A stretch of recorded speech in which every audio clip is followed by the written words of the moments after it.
Chapter 722. In Alchemy Room 701.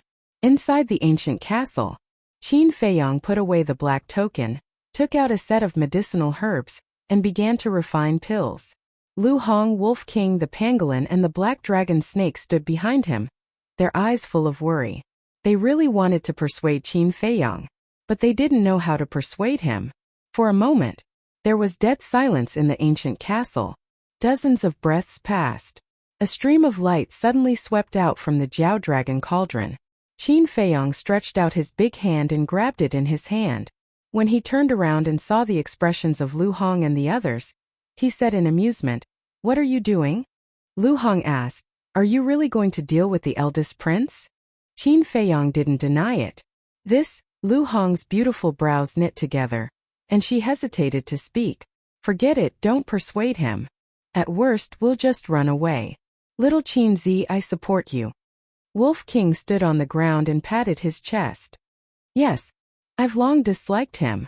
This time I must kill him," the pangolin said, his eyes flashing. "It doesn't matter. Anyway, since I've boarded your pirate ship, I can only accompany you to the end," the black dragon snake said lightly. Lu Hong looked at them angrily and finally sighed. "Well, I can't help you anyway. I'll just watch you make trouble." "Thank you." Qin Feiyang looked at everyone gratefully and left the ancient castle with Wolf King. Just then, Fatso and Lu Xingchen returned. Fatso said, "They're all buried." "Okay." Qin Feiyang nodded, turned to Lu Xingchen, and said with a smile, "Brother Lu, help me take care of Ren Wushuang after I leave." Lu Xingchen said, "Why do those sound like your last words?" Qin Feiyang smiled faintly. With a wave of his hand, he opened the stone door of the alchemy room and strode out with Fatso and Wolf King. Lu Xingchen's eyes flashed as he watched the backs of the two people, and one beast gradually disappear into the distance. Then he disappeared without a trace. A moment later, Qin Feiyang stood in front of alchemy room number 1 on the first floor. Fatso asked suspiciously, "Boss, what are you trying to do?" "Do what?" "Of course it's to snatch the alchemy fire." Qin Feiyang smiled coldly and knocked on the stone door. "Snatch the alchemy fire?" Fatso and Wolf King looked at each other and immediately became excited. They had been eyeing the pill hall's pill fire for a long time. If it wasn't for Qin Feiyang's orders, they would have already taken action. Very soon, the stone door opened silently. A white-clothed young man entered the line of sight of the two people and one beast. "Qin Feiyang?" When the white-clothed young man saw Qin Feiyang, his eyes revealed a trace of surprise. He cupped his hands and smiled, "Brother Qin, we are honored by your presence. Please forgive us for not welcoming you from afar." At the same time, there was also a trace of hostility. Because this person was Feng Yun's lackey. Therefore, he also didn't like Qin Feiyang. But he didn't dare to offend him. Qin Feiyang sized up the white-clothed young man and transmitted his voice to Wolf King. "Can you see through his cultivation?" 3-star battle ancestor. Wolf King secretly said. "Do you have the confidence to kill him in one strike?" Qin Feiyang asked. "Isn't this a piece of cake?" Wolf King smiled disdainfully and instantly activated Berserk Rage. His cultivation suddenly increased. Before the white-clothed young man could react, he smashed him into meat paste with a claw. He didn't even have time to scream before he died. Blood splattered all over the ground. "Amazing." Qin Feiyang gave him a thumbs up and strode into the alchemy room. This alchemy room was twice as big as alchemy room number 701. It had a separate cultivation room and alchemy room. Fatso turned around and closed the stone door. The two people and one wolf walked straight into the alchemy room and knocked on the walls. They were looking for the secret door. According to the layout of the sacred hall and the inner hall, the alchemy fire should be in this alchemy room number 1. But in the end, they didn't find the secret door. What's going on? Wolf King was a little puzzled. Could it be that the alchemy fire wasn't here? Qin Feiyang frowned and said, "Let's go to the cultivation room again." Fatso and Wolf King immediately ran to the cultivation room and searched. Qin Feiyang looked around suspiciously and walked to the front of an iron frame. On the iron shelf, there were dozens of large and small jade bottles. There were all kinds of elixirs inside. Qin Feiyang grabbed the iron shelf and shook it. He pulled hard and moved the iron shelf away. Then he knocked on the wall behind the iron shelf. The sound that came out was full and solid. It meant that there was no secret room behind the wall. Where on earth is it hidden? Qin Feiyong frowned and turned to walk out of the alchemy room. But at this moment, because he moved the iron shelf away with too much force, several jade bottles shook and finally fell to the ground. With a crack, they broke into pieces. But Qin Feiyong suddenly turned around and looked at the ground. Just now, the moment the jade bottles fell to the ground, he obviously felt that the sound was different. Could it be underground? With this doubt, Qin Feiyong walked over and stomped with all his strength. Dong! There was an echo from the ground. It's really down here. Qin Feiyong's eyes lit up and said, "Found it. Come here quickly." Fatso and Wolf King immediately ran in excitedly and asked at the same time, "Where is it?" "Down here." Qin Feiyong pointed at the ground and said. Fatso squatted on the ground and punched hard. When he heard the echo, his squinted eyes lit up. Don't be happy too early. The secret door in the spiritual state's sanctum and inner sanctum requires the blood of the Pill Hall Master to open. And the entrance here must also require the blood of the Pill Hall Master of the Godly Palace, Wolf King said. Is this a problem for us? Don't forget that the boss has a godly weapon. Fatso laughed. Godly weapon? Wolf King was slightly stunned, and then his eyes lit up. At the same time, Qin Feiyong also took out the Chong Shui. Let me do it. Fatso grabbed the Chong Shui and slashed at the ground with all his might. Crack! The Chong Shui sank into the ground easily like cutting tofu. TSK, TSK, TSK. Awesome! Wolf King was speechless. The ground was very thick, but the Chong Shui was indestructible. In less than 10 breaths, a fist-sized hole appeared. Buzz! A wave of fire instantly rushed out from the hole. It's indeed alchemy fire. Seeing this, Fatso seemed to have been injected with chicken blood. He was full of energy as he slashed the ground crazily. In a few blinks of an eye, the hole on the ground was as big as an adult's palm. It was obviously impossible for Qin Feiyong and Fatso to enter this hole. However, Wolf King, who had the ability to transform, could come and go as he pleased. Whoosh! Wolf King immediately turned into a stream of light and plunged into the hole. In less than half a blink of an eye, he plunged out again. On his claws, there was a cluster of burning flames. You guys go to the ancient castle first. Qin Feiyong moved his mind and sent Fatso and Wolf King to the ancient castle. Then, he immediately opened a portal and walked in without turning his head back. At the same time, somewhere in the depths of the divine palace, there was an ancient-looking courtyard. A woman in white was sitting in the pavilion of the courtyard.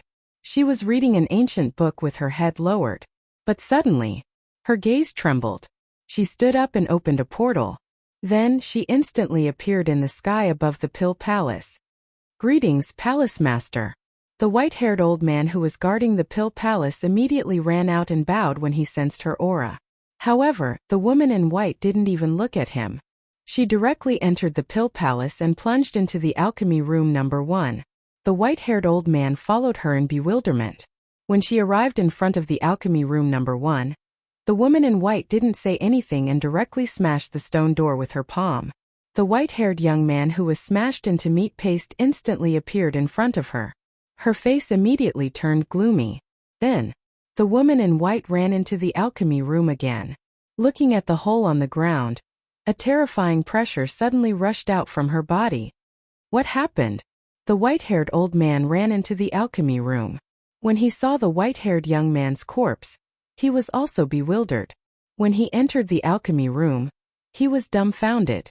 The alchemy fire was stolen? The woman in white suddenly turned around and looked at the white-haired old man. She shouted, "Tell me who did this. Your Highness, please spare my life. I don't know either." The white-haired old man trembled. He kneeled on the ground and said in fear, "As the guardian of the Pill Palace, you don't even know that the alchemy fire was stolen. What else can you do?" The woman in white was furious. The white-haired old man felt wrong too. It was true that he was the guardian of the Pill Palace. However, he couldn't keep an eye on the alchemy fire every day, right? However, the woman in white was in a fit of anger. No matter how wronged he felt, he could only hold it in. The woman in white looked at the hole on the ground again. Such a small entrance. It was impossible for a human to go in. It must be a beast. She turned around and looked at the white-haired old man. She said, "Go and check immediately. See who among the disciples of the Pill Palace has a beast with them." Okay. The white-haired old man nodded. He quickly got up and ran out. Useless trash. Looking at the white-haired old man's back, the woman in white cursed. Then she squatted on the ground and touched the knife mark on the edge of the hole. Her eyebrows were tightly knitted together. Obviously, the ground was split open by a sharp weapon. However, every brick and tile in the Pill Palace was made with a very hard stone. Ordinary weapons couldn't even leave a mark on it. Now, someone actually broke such a big hole. This was too unbelievable, right? What kind of weapon did this? What's going on? Why did the alchemy fire in my alchemy room suddenly disappear? My alchemy fire here also disappeared. At the same time, the stone doors of the alchemy room on the first floor opened one after another. One by one, the disciples walked out of the alchemy room with a face full of surprise. In an instant, the first floor of the Pill Palace was in an uproar. As the culprit Qin Feiyang was standing in front of a tall and majestic palace. This was the eldest prince's palace. In other words, he was in the imperial palace. After living in the imperial palace for 10 years, he knew the coordinates of the eldest prince's residence. The palace in front of him was still the same as it was 10 years ago. There weren't many changes. On both sides of the palace door, there were 10 guards in black armor standing straight. They were the invincible Black Army. "You are Qin Feiyang?" The 10 of them looked at Qin Feiyang with a trace of surprise in their eyes. "That's me." Qin Feiyang nodded. "What are you doing here? How did you know the coordinates of this place?"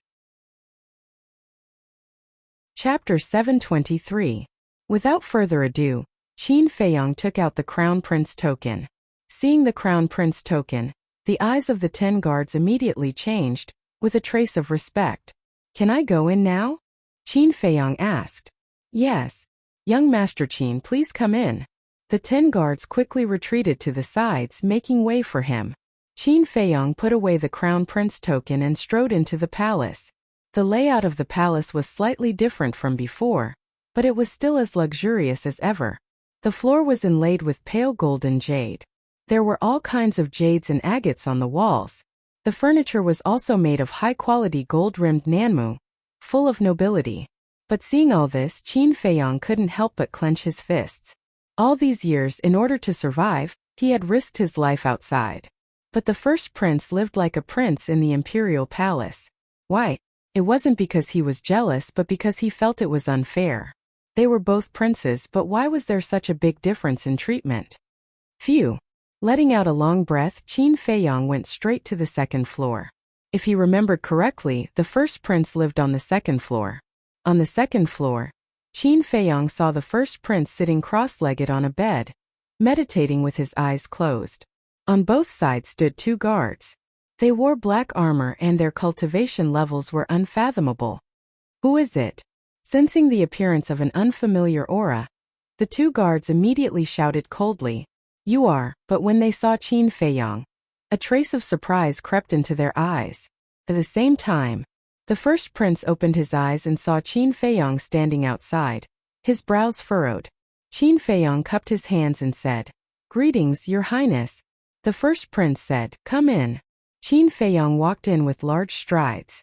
"Brother Qin, didn't I tell you not to come to the imperial palace? If you come in, won't the guards outside know that you have the Crown Prince token?" The first prince frowned. Qin Feiyang said, "They are your bodyguards. They won't leak it out, will they?" "It's true that they're my guards, but they've all been bribed by other princes. In other words, they are spies placed here by the other princes. I reckon that it won't be long before the news of you possessing the Crown Prince medallion spreads throughout the imperial capital." The first prince was furious. "So that's how it is. Seems I was too reckless. I ask for Your Highness forgiveness." Qin Feiyang cupped his hands and said, actually he knew all of this. There were spies in the residences of all the princes. This was the unspoken rule of the imperial palace, and it was unavoidable. The first prince rubbed his forehead and sighed. You are my honored guest. What can I do to you? Speak, what's the matter? Is it convenient to talk? Qin Feiyong looked at the two guards beside the first prince. The first prince smiled and said, Don't worry, they are all my trusted aides. Trusted aides? Qin Feiyong raised his eyebrows and said telepathically, Your Highness, I think it's better not to let them know about this. With these two guards around, he had no chance to make a move, so he had to send them away. So mysterious? The first prince's eyes flashed. He waved to the two guards and said, You two go out first. Yes. The two guards respectfully responded. They looked suspiciously at Qin Feiyong, turned around and went out to guard the door. The first prince got up, walked to the tea table next to him, and sat down saying, Sit down and talk. Qin Feiyong glanced at the two guards and his eyes flashed with a bright light. Then he walked forward, sat next to the first prince, and directly took out the rusty black medallion. When the first prince saw the medallion, a trace of doubt crept into his eyes. Your Highness, do you recognize this? Qin Feiyong handed it over with both hands. The first prince took it and looked at it over and over. He said, Isn't this the identity medallion of my guards? Yes. Qin Feiyong nodded and said, Then Your Highness, do you know where I found this? Where? The first prince was puzzled. Qin Feiyong said, Next to a well in Qin Yu's house. The first prince's pupils shrank. He looked up at Qin Feiyong and frowned. Brother Qin, are you here to condemn me? Condemn me? Qin Feiyong shook his head with a smile and said, Your Highness is the high and mighty crown prince. How would I dare to question Your Highness? I just don't understand why Your Highness wants to kill Qin Yu and Qin Shi's family. The first prince's eyes darkened. This is not something you should care about. If there is nothing else, please leave immediately. Don't be in such a hurry. Let me finish. If I'm not wrong, Your Highness killed their families because of the former 14th prince. Qin Feiyong said. Pa. Hearing this, the first prince slammed his palm on the tea table, his face full of anger. The two guards guarding outside immediately rushed in and looked at Qin Feiyong with unfriendly faces. The first prince raised his eyebrows and said angrily, Who let you in? Get out. The two of them shrunk their necks and turned to leave. The first prince suppressed his anger and looked at Qin Feiyong. Brother Qin, what do you want to say? What I want to say is that Your Highness didn't even let off the 14th prince's maids and their families. Does Your Highness hate him that much? Qin Feiyong frowned. For a moment the first prince fell silent. After a long time, a ruthless look appeared in his eyes. I do hate him and I hate him very much. I'm listening, Qin Feiyong said. Back then, before he was born, Imperial Father doted on me very much. Whatever I want, Imperial Father will give it to me. Moreover, Imperial Father had always intended to make me the heir apparent. However, after my 14th brother was born, he displayed unparalleled talent. Father's concern for me gradually shifted to him. Imperial Father even intended to make him the heir apparent, so I hated him. Seeing him become more and more favored with each passing day, the hatred in my heart grew stronger and stronger with each passing day. I remember that when he was 10 years old I sparred with him. If not for someone stopping me, I would have already killed him. But there's a good saying. The sky is full of unforeseen events. Although I didn't kill him during that sparring, the next day, Imperial Father gave the order to cripple his cultivation and expel him from the Imperial Palace. At the time, Imperial Father wanted to send the guards to kill him, but he was lucky enough to have an empress as his mother. That stinking woman begged for mercy on his behalf, allowing him to keep his dog life. The first prince laughed, not bothering to hide his gloating. Qin Feiyong's eyes flashed coldly. How dare she humiliate his mother? Unforgivable. He calmly asked, Then the empress didn't go to the 14th prince after that? Imperial Father gave the order to forbid her from going to my 14th brother. Did she dare to go? Moreover, her position as empress has long been abolished, and she is now under house arrest in the imperial harem. She has no chance to leave. The first prince sneered. What? The empress has been abolished? Why haven't I heard of it? Qin Feiyong abruptly stood up, disbelief written all over his face. The first prince said in surprise, This matter isn't a secret. You can ask around and find out. Why haven't you heard of it? Is that so? Qin Feiyang mumbled. When he first entered the imperial capital, he had asked Fatso to ask around. Apart from the first prince being made the heir apparent, did anything else happen in the imperial capital? Later, Fatso also said that nothing else had happened. Could it be that Fatso didn't tell him the truth? Or could it be that Fatso really didn't find out?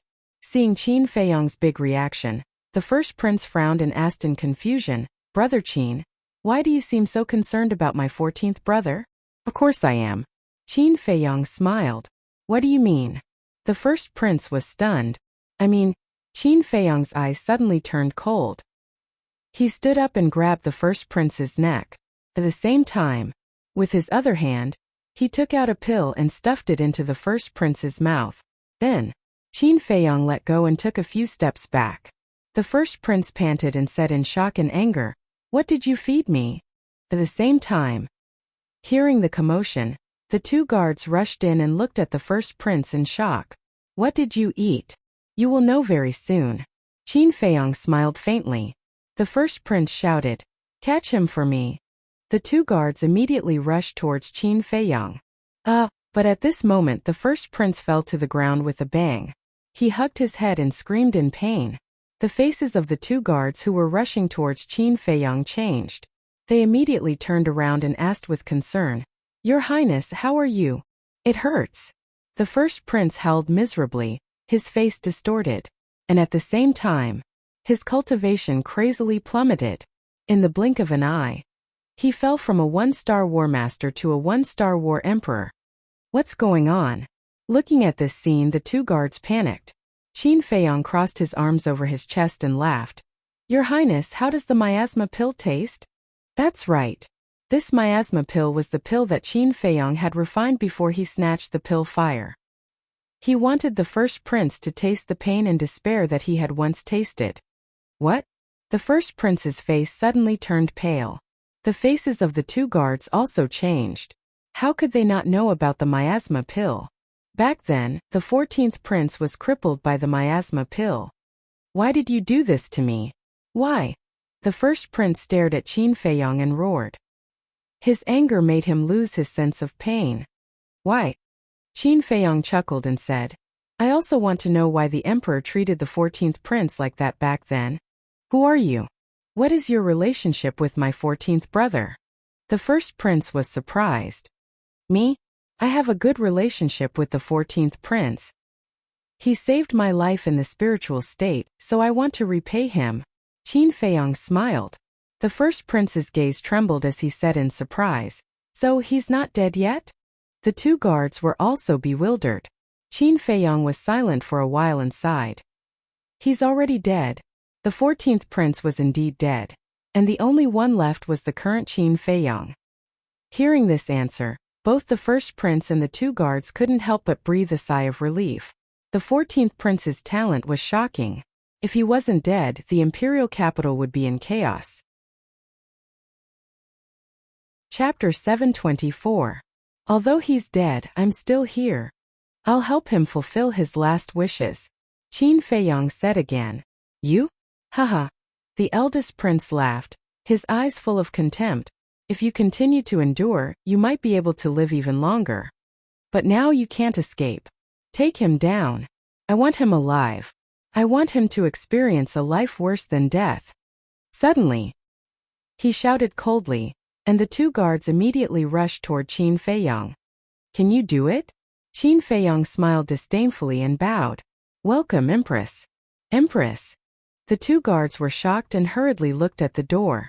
But there was no one at the door. At the same time, Qin Feiyang took a step forward and landed in front of the first prince. His large hand shot out and grabbed the first prince's neck. Then, he twisted the first prince's neck as if he was twisting a little chick. Damn it! We've been tricked. The two guards were furious and hurriedly looked at the eldest prince. When they saw that the eldest prince had fallen into Qin Feiyang's hands, they immediately became anxious. Let go of His Highness. The two guards shouted angrily. If you dare to take a step forward, I'll crush his throat. Qin Feiyang grinned, revealing his white teeth. How dare you? The two guards shouted. Qin Feiyong smiled and said, "Try me if you don't believe me." The two guards didn't dare to move. This person dared to give the eldest prince a spiritual disaster pill. What else did he not dare to do? "What do you want?" The eldest prince was also afraid. At this time his cultivation had been completely destroyed, and he was powerless. However, if his cultivation was destroyed, he could cultivate again. If he lost his life, everything would be gone. Qin Feiyong asked, "Answer me, who is the current empress?" The eldest prince said, "It's my mother." "You and your son are really powerful. One took away the 14th prince's position as crown prince, and the other took away his mother's position as empress.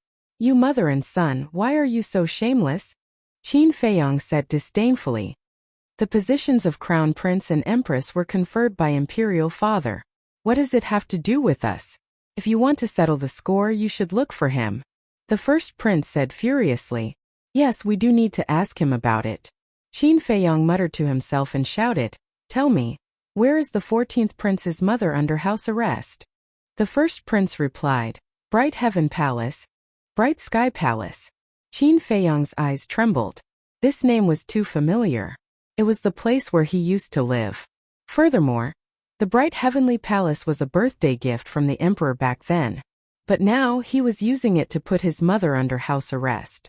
This was too much. Whoosh! Qin Feiyong waved his hand and opened up a teleportation gate. He grabbed the first prince and walked in with large strides. Where did he go? The two guards looked at the dissipating teleportation gate in bewilderment. He asked about the 14th prince's mother's residence just now. I think he should have gone to Bright Heavenly Palace. Hurry and inform the commander. I'll go to Bright Heavenly Palace to keep an eye on him. After one of the guards finished speaking, he immediately opened a teleportation door. The other guard also hurriedly ran out. What? The first prince was kidnapped by Qin Feiyong? And his cultivation was crippled? This person is too bold. He actually dared to come to the imperial palace to commit murder? Soon, the news spread in the imperial palace. Whether it was the palace maids, eunuchs or guards below, or the princes, princesses and concubines above, they were all so shocked that they could not speak. This was the first time someone had come to the imperial palace to commit murder since the establishment of the Great Qin Empire. For a moment, countless people rushed to Bright Heavenly Palace. Many people in the imperial palace had only heard of Qin Feiyong's name, so they all wanted to see if this person had 3 heads and 6 arms to be so audacious. Bright Heavenly Palace. This place covered an area of half a mile. Apart from a palace, the rest of the place was filled with gardens. There was a sea of flowers everywhere, their fragrance assailing the nostrils. There was also a small stream winding around in the garden. The stream water was so clear that one could see the bottom. Colorful little fishes leaped out of the water from time to time, splashing up waves after waves. And somewhere in the stream there was a pavilion. The pavilion was richly ornamented and had an antique feel. There was a small bridge in front of the pavilion's entrance. The stream water flowed slowly under the small bridge. A light breeze blew, giving people a cool feeling. Swoosh! Suddenly, the void distorted, and 2 figures appeared on the small bridge out of thin air. It was Qin Feiyong and the first prince. Looking around, the first prince asked in surprise, "How do you know the coordinates of this place?"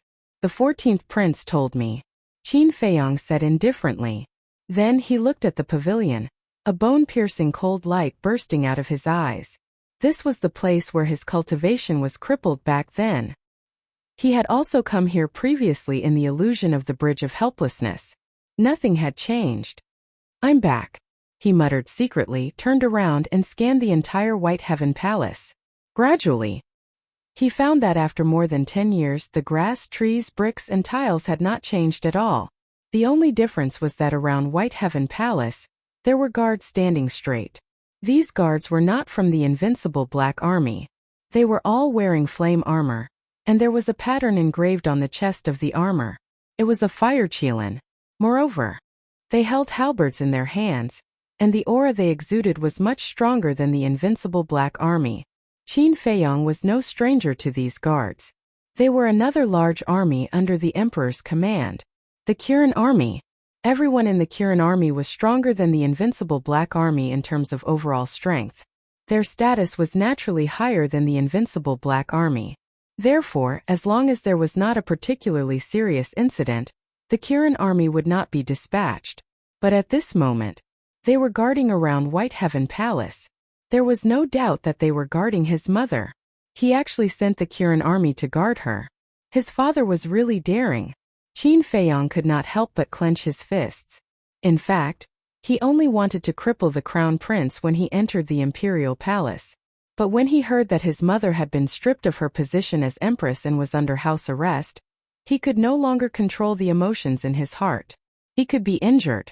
He could be abandoned. But his mother could not be. Whoosh! At this moment, in the sky above the palace, a black figure appeared. It was the guard who had rushed over. Who is it? As soon as the guard appeared, it alarmed the surrounding Kirin army.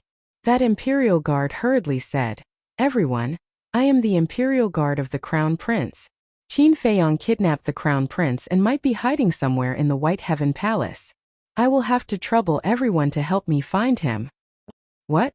The crown prince was kidnapped by Qin Feiyong. The Kirin army heard this and suddenly changed their expressions. Whoosh!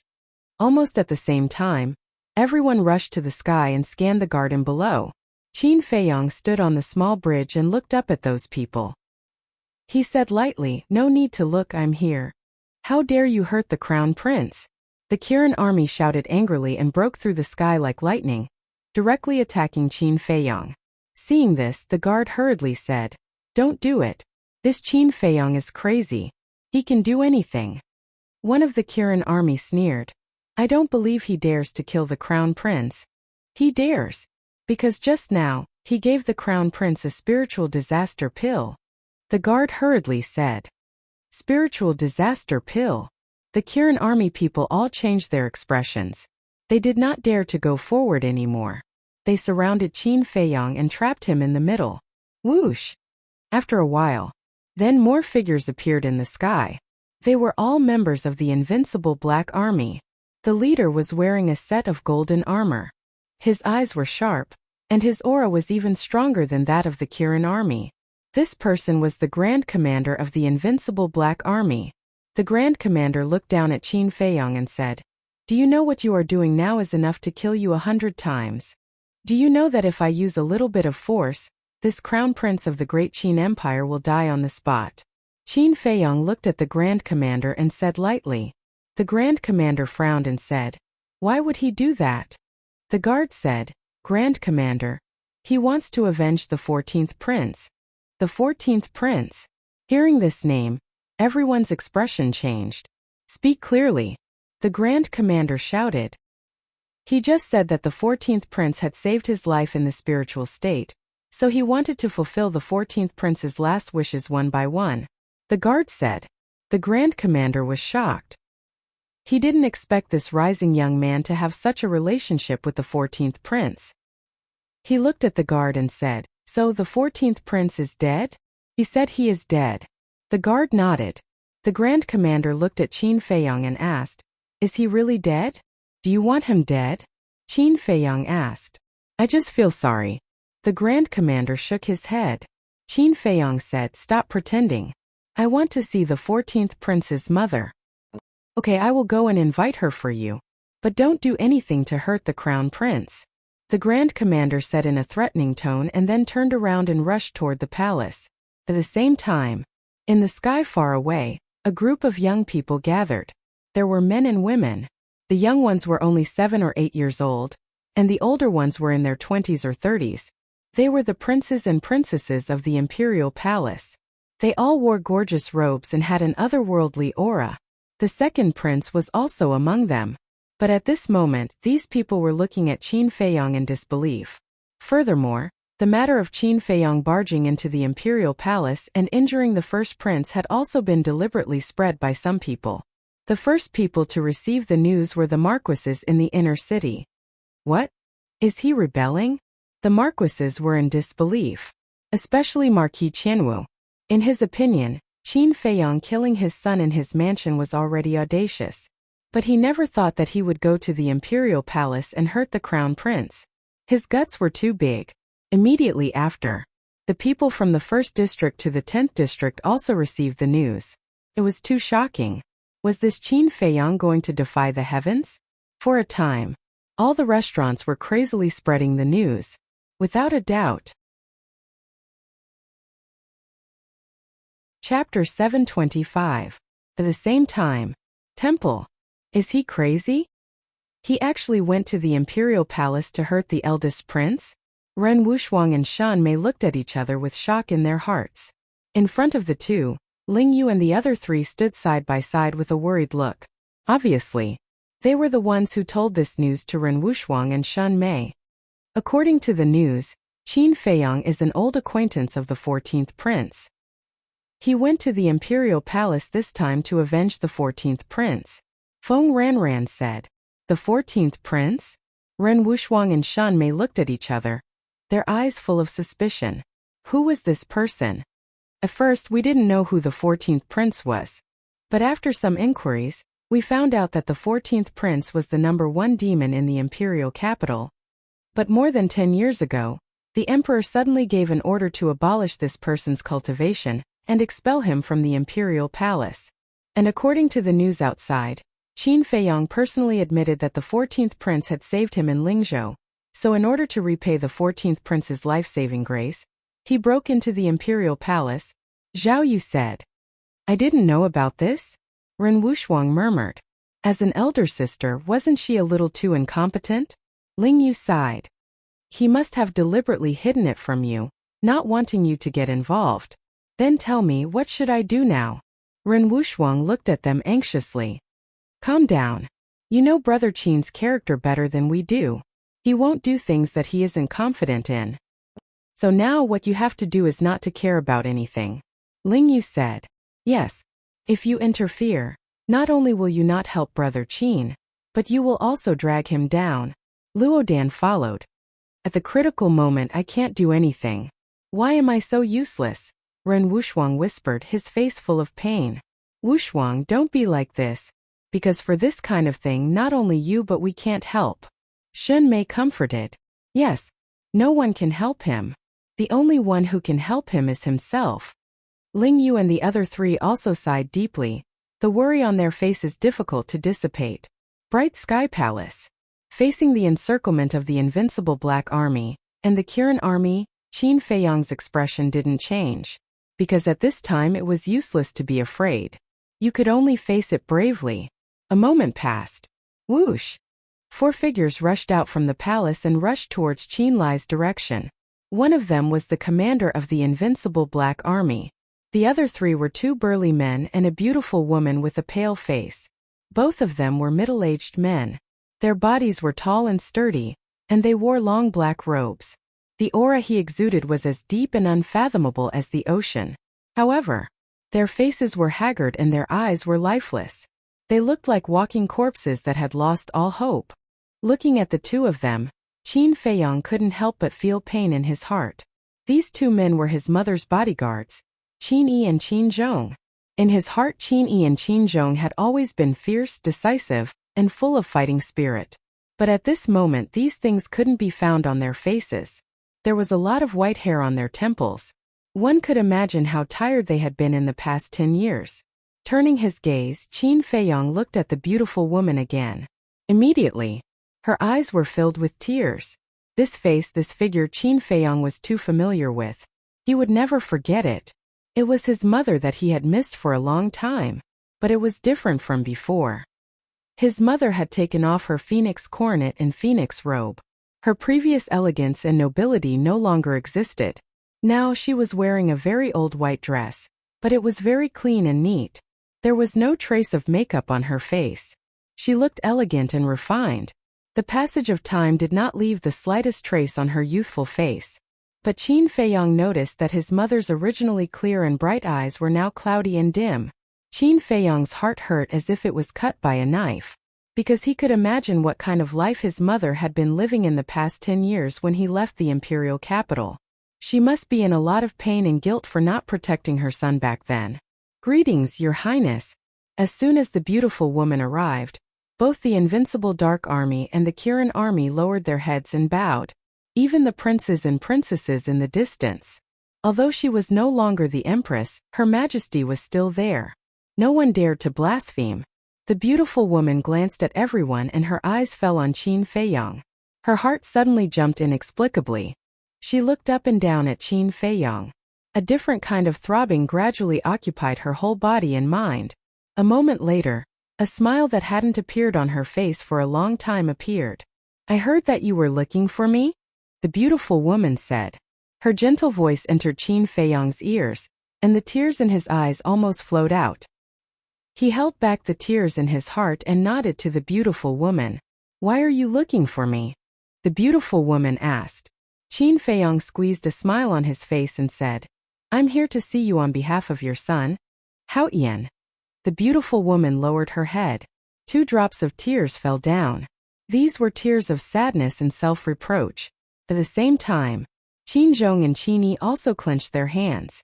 Their eyes were filled with grief and indignation. The mist blurred their vision. The beautiful woman asked, "Is he okay?" "He's dead." In front of others he could say this without hesitation. But in front of his mother, he hesitated. His heart was extremely painful, because he knew that his mother would be sadder and more upset when she heard this. Sure enough, when the beautiful woman heard this, tears gushed out like a spring. "Master, don't be sad, okay? If His Highness knew that you were so sad for him, he wouldn't be able to rest in peace." Qin Yi and Qin Zhong comforted her. Although they said so in their hearts, they were more upset than the beautiful woman. Looking at this scene, Qin Feiyang's heart surged with an irrepressible impulse. He wanted to immediately rush up and reveal his identity to his mother, but reason told him that he couldn't do this. If he did this, not only would he hurt himself but also his mother. He began to regret. He shouldn't have impulsively come to see his mother, because now he didn't have the strength to fight against the emperor. At the same time, the beautiful woman turned her head and quietly wiped her tears. She looked at Qin Zhong and Qin Yi with a forced smile and said, "I'm fine." The two couldn't help but sigh. How could she be fine after hearing the news of her son's death? The beautiful woman looked at the commander of the invincible Black Army and said, "I want to talk to him alone." The commander frowned and said, "Lady, the crown prince is in his hands." "I'm afraid that's not possible." The beautiful woman lowered her head and said, "I beg you." "Beg him?" Hearing this, Qin Feiyang's body and mind trembled. The anger in his heart erupted like a volcano. "He's just a commander. What qualifications does he have for you to beg him?" Qin Feiyang's eyes turned red. He looked at the commander and roared, "Get lost immediately, or I'll kill the crown prince." The grand commander was enraged, but when he saw the dying first prince, he compromised. "Retreat." With a wave of his hand, the invincible Black Army and Kirin army around Qin Feiyang retreated. But they didn't retreat too far.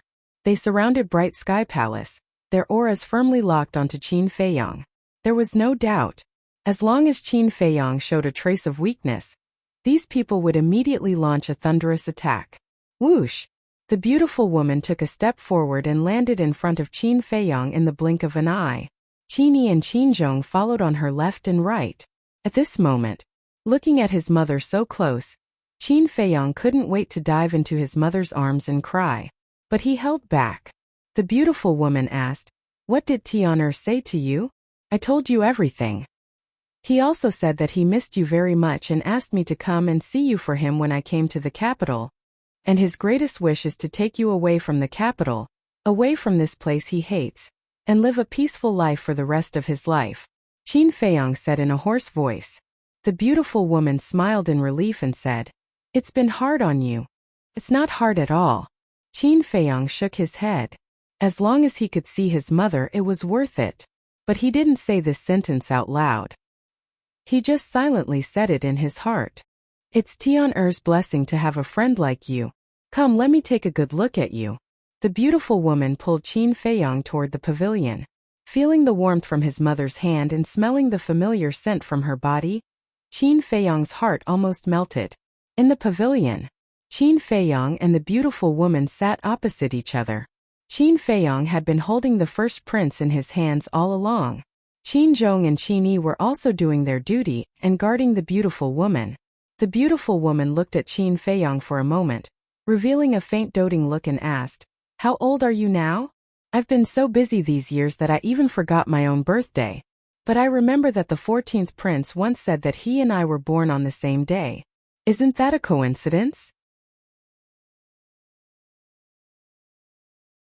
Chapter 726.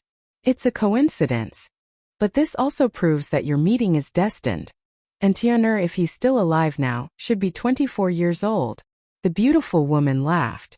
Qin Feiyang's nose turned sour as he smiled. "I didn't expect Auntie's memory to be so good. But at this time," Qin Zhong sighed. "Isn't Lord's memory good?" "Then why?" Qin Feiyang asked. "Ever since His Highness left, Lord would celebrate His Highness' birthday every year. Even though His Highness isn't present at every birthday celebration, and only Her Highness is present, she has never forgotten." Qin Yi sighed. Hearing these words, Qin Feiyang suppressed the tears in his eyes and finally couldn't help but burst out. The beautiful woman frowned and said, "Qin Yi, don't say it." "Why not? Lord Qin Zhong and I have been by your side every day. Who knows you better than us? For more than 10 years, you have been missing His Highness every day and night. You have been blaming yourself every moment for not protecting His Highness back then. How much you wanted to see him. How much you wanted His Highness to return to your side one day. Even so, in order to wait for His Highness to return and not feel unfamiliar with White Sky Palace, you did everything possible to keep every blade of grass, every tree, every brick and every tile in White Sky Palace the same as when His Highness left. We've all seen what you've done. But in the end, what you waited for was the news of His Highness' death. How could you not be sad? Lord, in this world, not only you, every mother yearns to live with their child forever.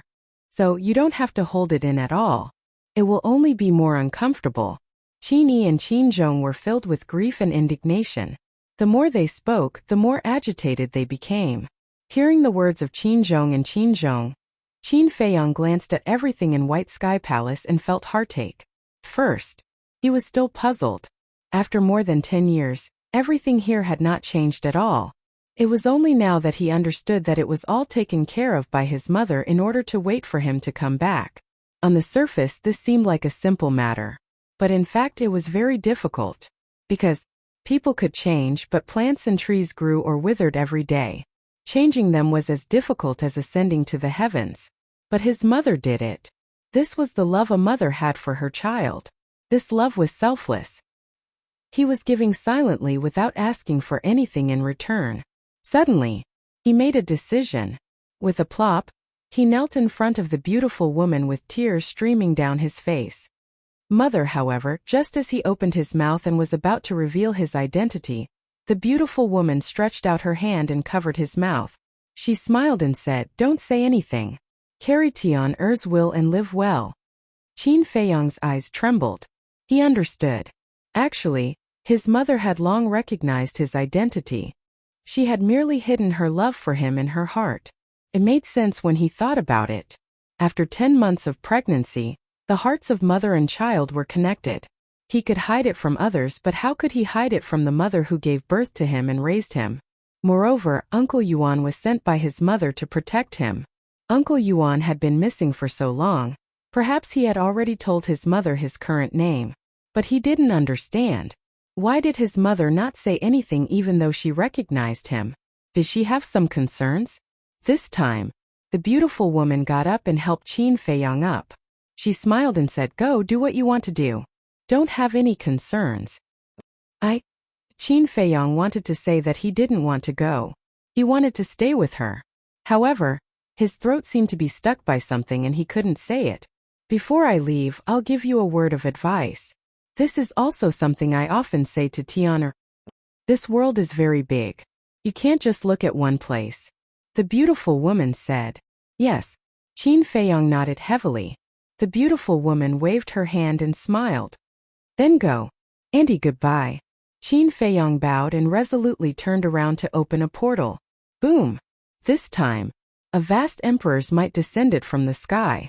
The transportation gate beside Qin Feiyang shattered with a kacha sound. Qin Feiyang also immediately looked up. A piercing cold light burst out from his eyes. He saw a middle-aged man standing high up in the sky. This man, wearing a dragon crown and a dragon robe, exuded a vast aura. That 7-feet-tall body was like an unscalable mountain peak. An invisible pressure came crashing down, making it hard for people to breathe. "Greetings, Your Majesty." "Greetings, Father." In an instant, everyone present knelt on the ground with a respectful look. However, the emperor ignored them and fixed his eyes on Qin Feiyang. At the same time, the beautiful woman's face changed. She protected Qin Feiyang behind her and shouted, "Go." Looking at his mother's thin back, Qin Feiyang's heart ached. He gently pushed his mother away and smiled. "Auntie, I once promised the 14th prince that I won't let you get hurt again." The beautiful woman was a little angry. However, when she saw the smile on Qin Feiyang's face, she couldn't help but laugh. Whoosh! Qin Feiyang took a step forward, holding the first prince, and flew up 90,000 miles and landed in front of the emperor. This scene caused many jaws to drop to the ground. One had to know. The emperor was the supreme ruler. No one could be on equal footing with him. Qin Feiyang's current behavior was undoubtedly challenging the emperor's dignity. The moment their eyes met, invisible sparks seemed to collide in the void. The atmosphere suddenly froze.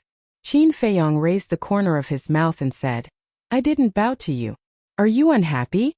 The emperor said coldly, "Put him down." "Who? Is it him?"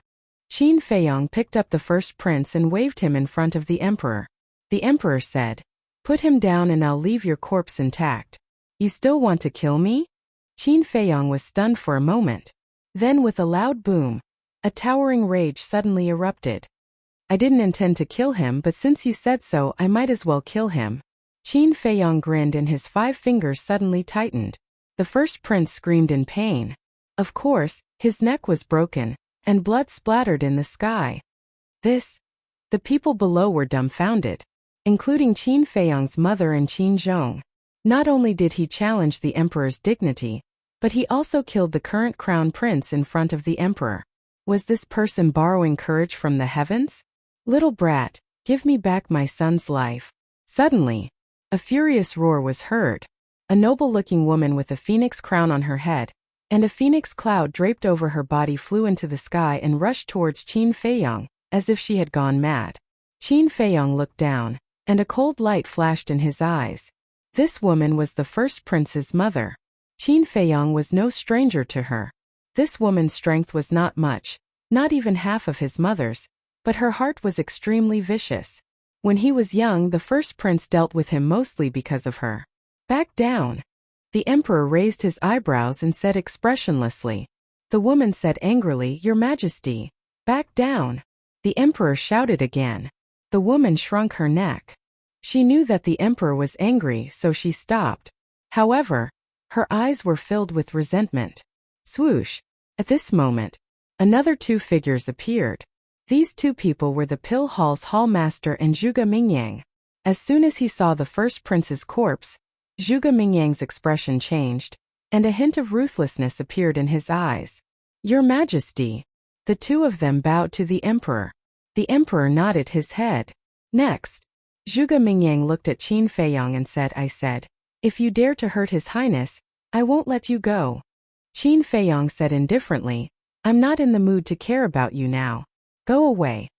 Zhuge Mingyang turned around and looked at the emperor. He bowed and said, "Your Majesty, I want to fight with Qin Feiyang. Is it interesting for a 9-star battle sect to challenge me, a 2-star battle sect?" Qin Feiyang sneered. Zhuge Mingyang looked at Qin Feiyang coldly and said, "Your Majesty, please allow it." The emperor remained silent. The Pill Hall's hallmaster also asked, "Qin Feiyang, did you steal the Pill Hall's first floor's alchemy fire?" "Yes." Qin Feiyang nodded his head. "Why? First, you stole the alchemy fire. Then, you came to the Imperial Palace to cause trouble. What do you want to do?" The Pill Hall's hallmaster said angrily. "What do I want to do?" Qin Feiyang murmured. He suddenly looked at the emperor and shouted, "I want to ask, why did you treat the 14th prince like that? What did he do wrong?" The emperor said, "I'm the emperor. I don't need to explain anything to anyone." "Yeah, you're the emperor. But you can't even save your own son. Don't you think it's funny? Qin Feiyong sneered. He threw the first prince's corpse to the emperor. The emperor looked at the first prince's corpse. He was still expressionless. His hands were behind his back. He didn't have any intention to catch it. In the end, Zhuge Mingyang went forward and caught the first prince's corpse. After Zhuge Mingyang handed the first prince's corpse to the first prince's mother, he looked at the emperor again. He knelt in the air and said, "Your Majesty, Qin Feiyong killed the crown prince. He deserves to be executed. Your Majesty, please grant my wish." Qin Feiyong said suspiciously, "I'm confused. You used to be the #1 genius in the imperial capital. How did you become so loyal?" "Shut up," Zhuge Mingyang shouted. Qin Feiyong said, "Seems like you're suitable to be a loyal dog." Zhuge Mingyang was furious. Qin Feiyong said calmly, "I'm not interested in you. Don't look for trouble. My beloved emperor, why don't we have a fair duel?" "What? He dares to challenge the emperor. Seems like we've seriously underestimated this guy's guts." The people below were boiling. Chapter 727. Zhuge Mingyang also looked at Qin Feiyong in shock. Challenging the emperor? Who gave him the courage? He really did not expect Qin Feiyong to be so crazy. At the same time, the emperor stood against the wind and locked his gaze on Qin Feiyong. There was still no expression on his face. No one knew what he was thinking. Suddenly, a monstrous aura rushed out from the emperor's body. It was like a peerless storm that swept across the sky. Heaven and earth were trembling. Swoosh! In an instant, everyone began to retreat, including Zhuge Mingyang and the Pill Hall Master. However, Qin Feiyong's mother, Qin Zhong and Qin Yi did not move. They stood on the small bridge in front of the pavilion and looked at Qin Feiyong and the emperor with different expressions. There was a trace of relief on the beautiful woman's face, mixed with a trace of worry. Qin Zhong and Qin Yi were shocked. A mere 2-star combat grandmaster actually dared to challenge the emperor of a country. He was the first person in history to have such courage. High up in the sky, Qin Feiyong stood opposite the emperor, facing the emperor's terrifying aura. He was not nervous at all. Bang! His aura also exploded.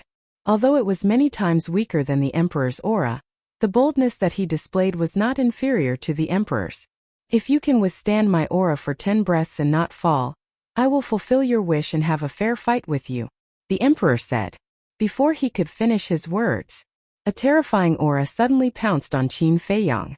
The moment Qin Feiyong was enveloped by the aura, he let out a groan and blood flowed out from the corner of his mouth. At the same time, the void around him seemed to be frozen, making him unable to move an inch.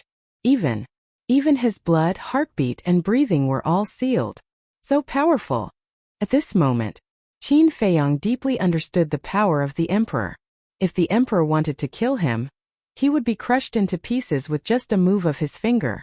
However, he would not admit defeat, especially in front of the emperor. His pride did not allow him to retreat.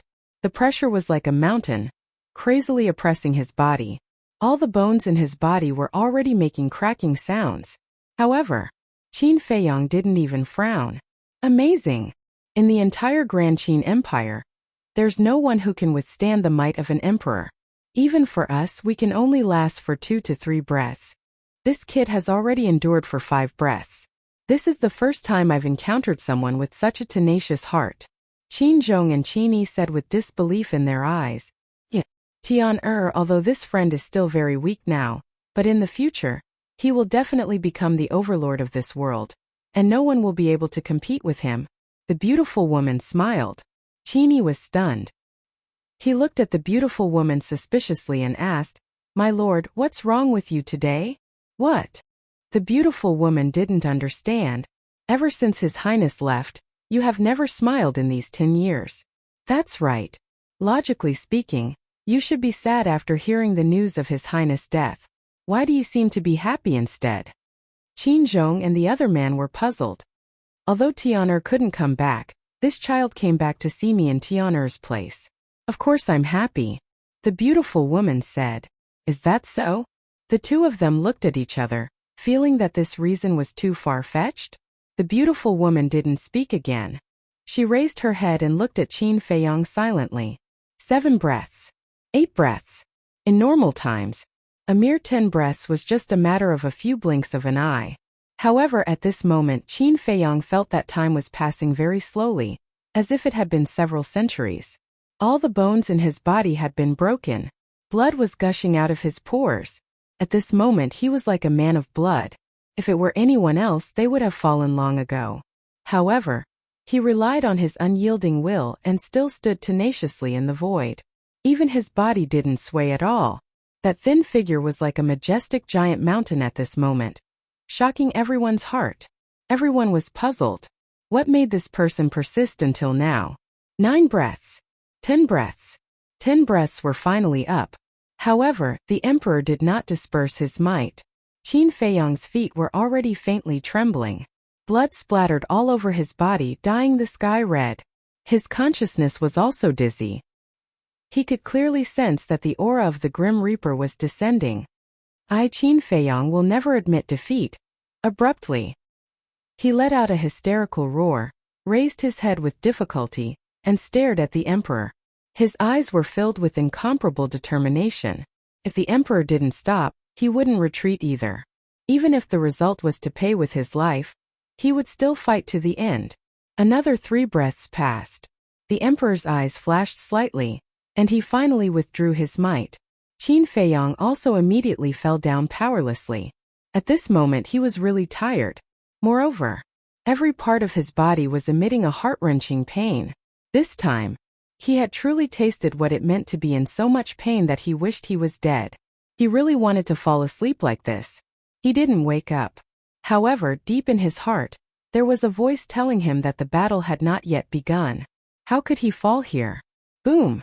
All of a sudden, a terrifying aura surged out from his body. This aura had already surpassed his original aura. It was a 3-star war ancestor. What? He actually broke through at this time? The eyes of the people below were filled with surprise and bewilderment. Facing this kind of situation, shouldn't he be seriously injured and unconscious? Amazing. Yeah, to be able to break through at this time, it's hard to imagine how he was able to walk through it in the past. Qin Zhong sighed. He has an unyielding and unforgiving heart. When encountering a powerful enemy, he will not fall, but will only become stronger. The beautiful woman laughed. Qin Zhong and the other nodded. This heart of a strong person was not something that everyone had. It required a long period of tempering. It also required experiencing pain that others could not bear, as well as setbacks. Seeing that Qin Feiyong was about to fall to the ground, he suddenly turned in the air and stood firmly in the air. Following that, he swallowed a healing pill, and with an unyielding will, he once again rushed into the sky and stood in the air with the emperor. Let's begin. The emperor looked at him deeply, and without any superfluous words, he stepped on the air and walked towards Qin Feiyong step by step. With every step he took, his aura would fall by a realm. At the same time, Qin Feiyong also stepped forward and walked towards the emperor. Just before the two met, the emperor's aura had fallen to a 3-star war master. What's the situation? Everyone below was surprised. Didn't you hear Qin Feiyong say that he wants the emperor to have a fair fight with him? This fair battle means that the overlord will suppress his own cultivation to the same level as Qin Feiyong's. The commander of the Black Iron Army explained, so that's how it is. Only then did everyone understand. However, even if they are in the same realm, Qin Feiyong will lose without a doubt. Because no one in the world can shake the emperor's might. The commander said. Boom! During the conversation, Qin Feiyong and the emperor had already collided. Neither of them said a word and attacked each other with all their might. Crash! The emperor waved his hand, and a golden battle chi emerged, turning into a sky-covering angry wave that rushed towards Qin Feiyong. This golden battle chi did not have a terrifying sharpness, but it contained a shocking dragon's might. Even looking at the golden waves made one feel as if they were looking at countless golden dragons roaring in the void. This was the golden dragon battle chi, and the emperor's battle soul was the golden dragon battle soul. For a moment, in this world, the emperor's might and the dragon's might coexisted. When the crowd below felt this, They could not help but feel a deep sense of awe. However, Qin Feiyang's face was full of disdain. Clang! He waved his hand and a red sword qi surged. Every trace of battle qi was like a sharp blade. Boom! He took a step forward and punched the emperor. Two different types of battle qi suddenly burst out in the sky like fireworks. It was gorgeous and colorful, but it hid a terrifying killing intent. Puff! Qin Feiyang spat out a mouthful of blood and retreated dozens of feet. The emperor was as steady as Mount Tai. Then, the two of them took a step forward at the same time and attacked each other. It was not because Qin Feiyang's strength was inferior to the emperor's. It was because even though the emperor suppressed his realm, whether it was the lethality of battle qi or the quality of his physical body, he was much stronger than Qin Feiyang. Therefore, this battle was destined to be a tough one for Qin Feiyang. If he wanted to win, he had to work harder and more fiercely than before. Even if he loses this battle, his name will be remembered forever. The beautiful woman smiled. Yes, in today's world, he is the first person who dares to challenge His Majesty. Qin Zhong and the emperor's feelings were very complicated.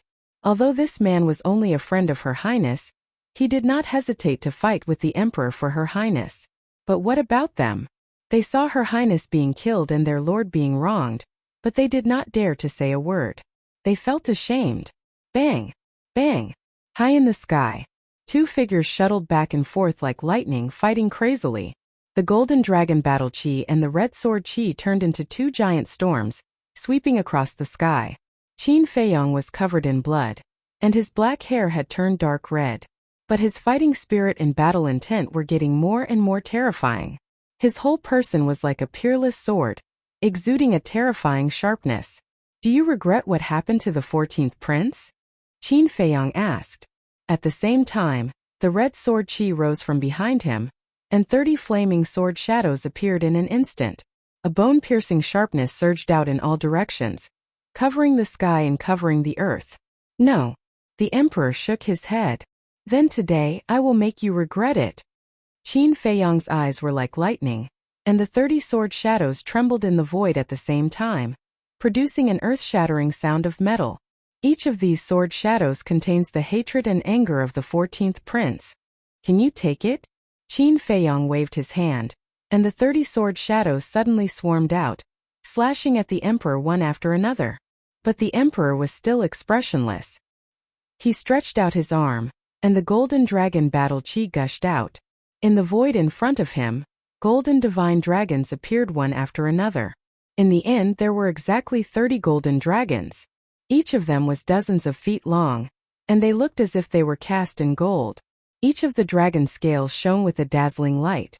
The mighty dragon power shook the 9 heavens and 10 lands. This is my will, can you take it?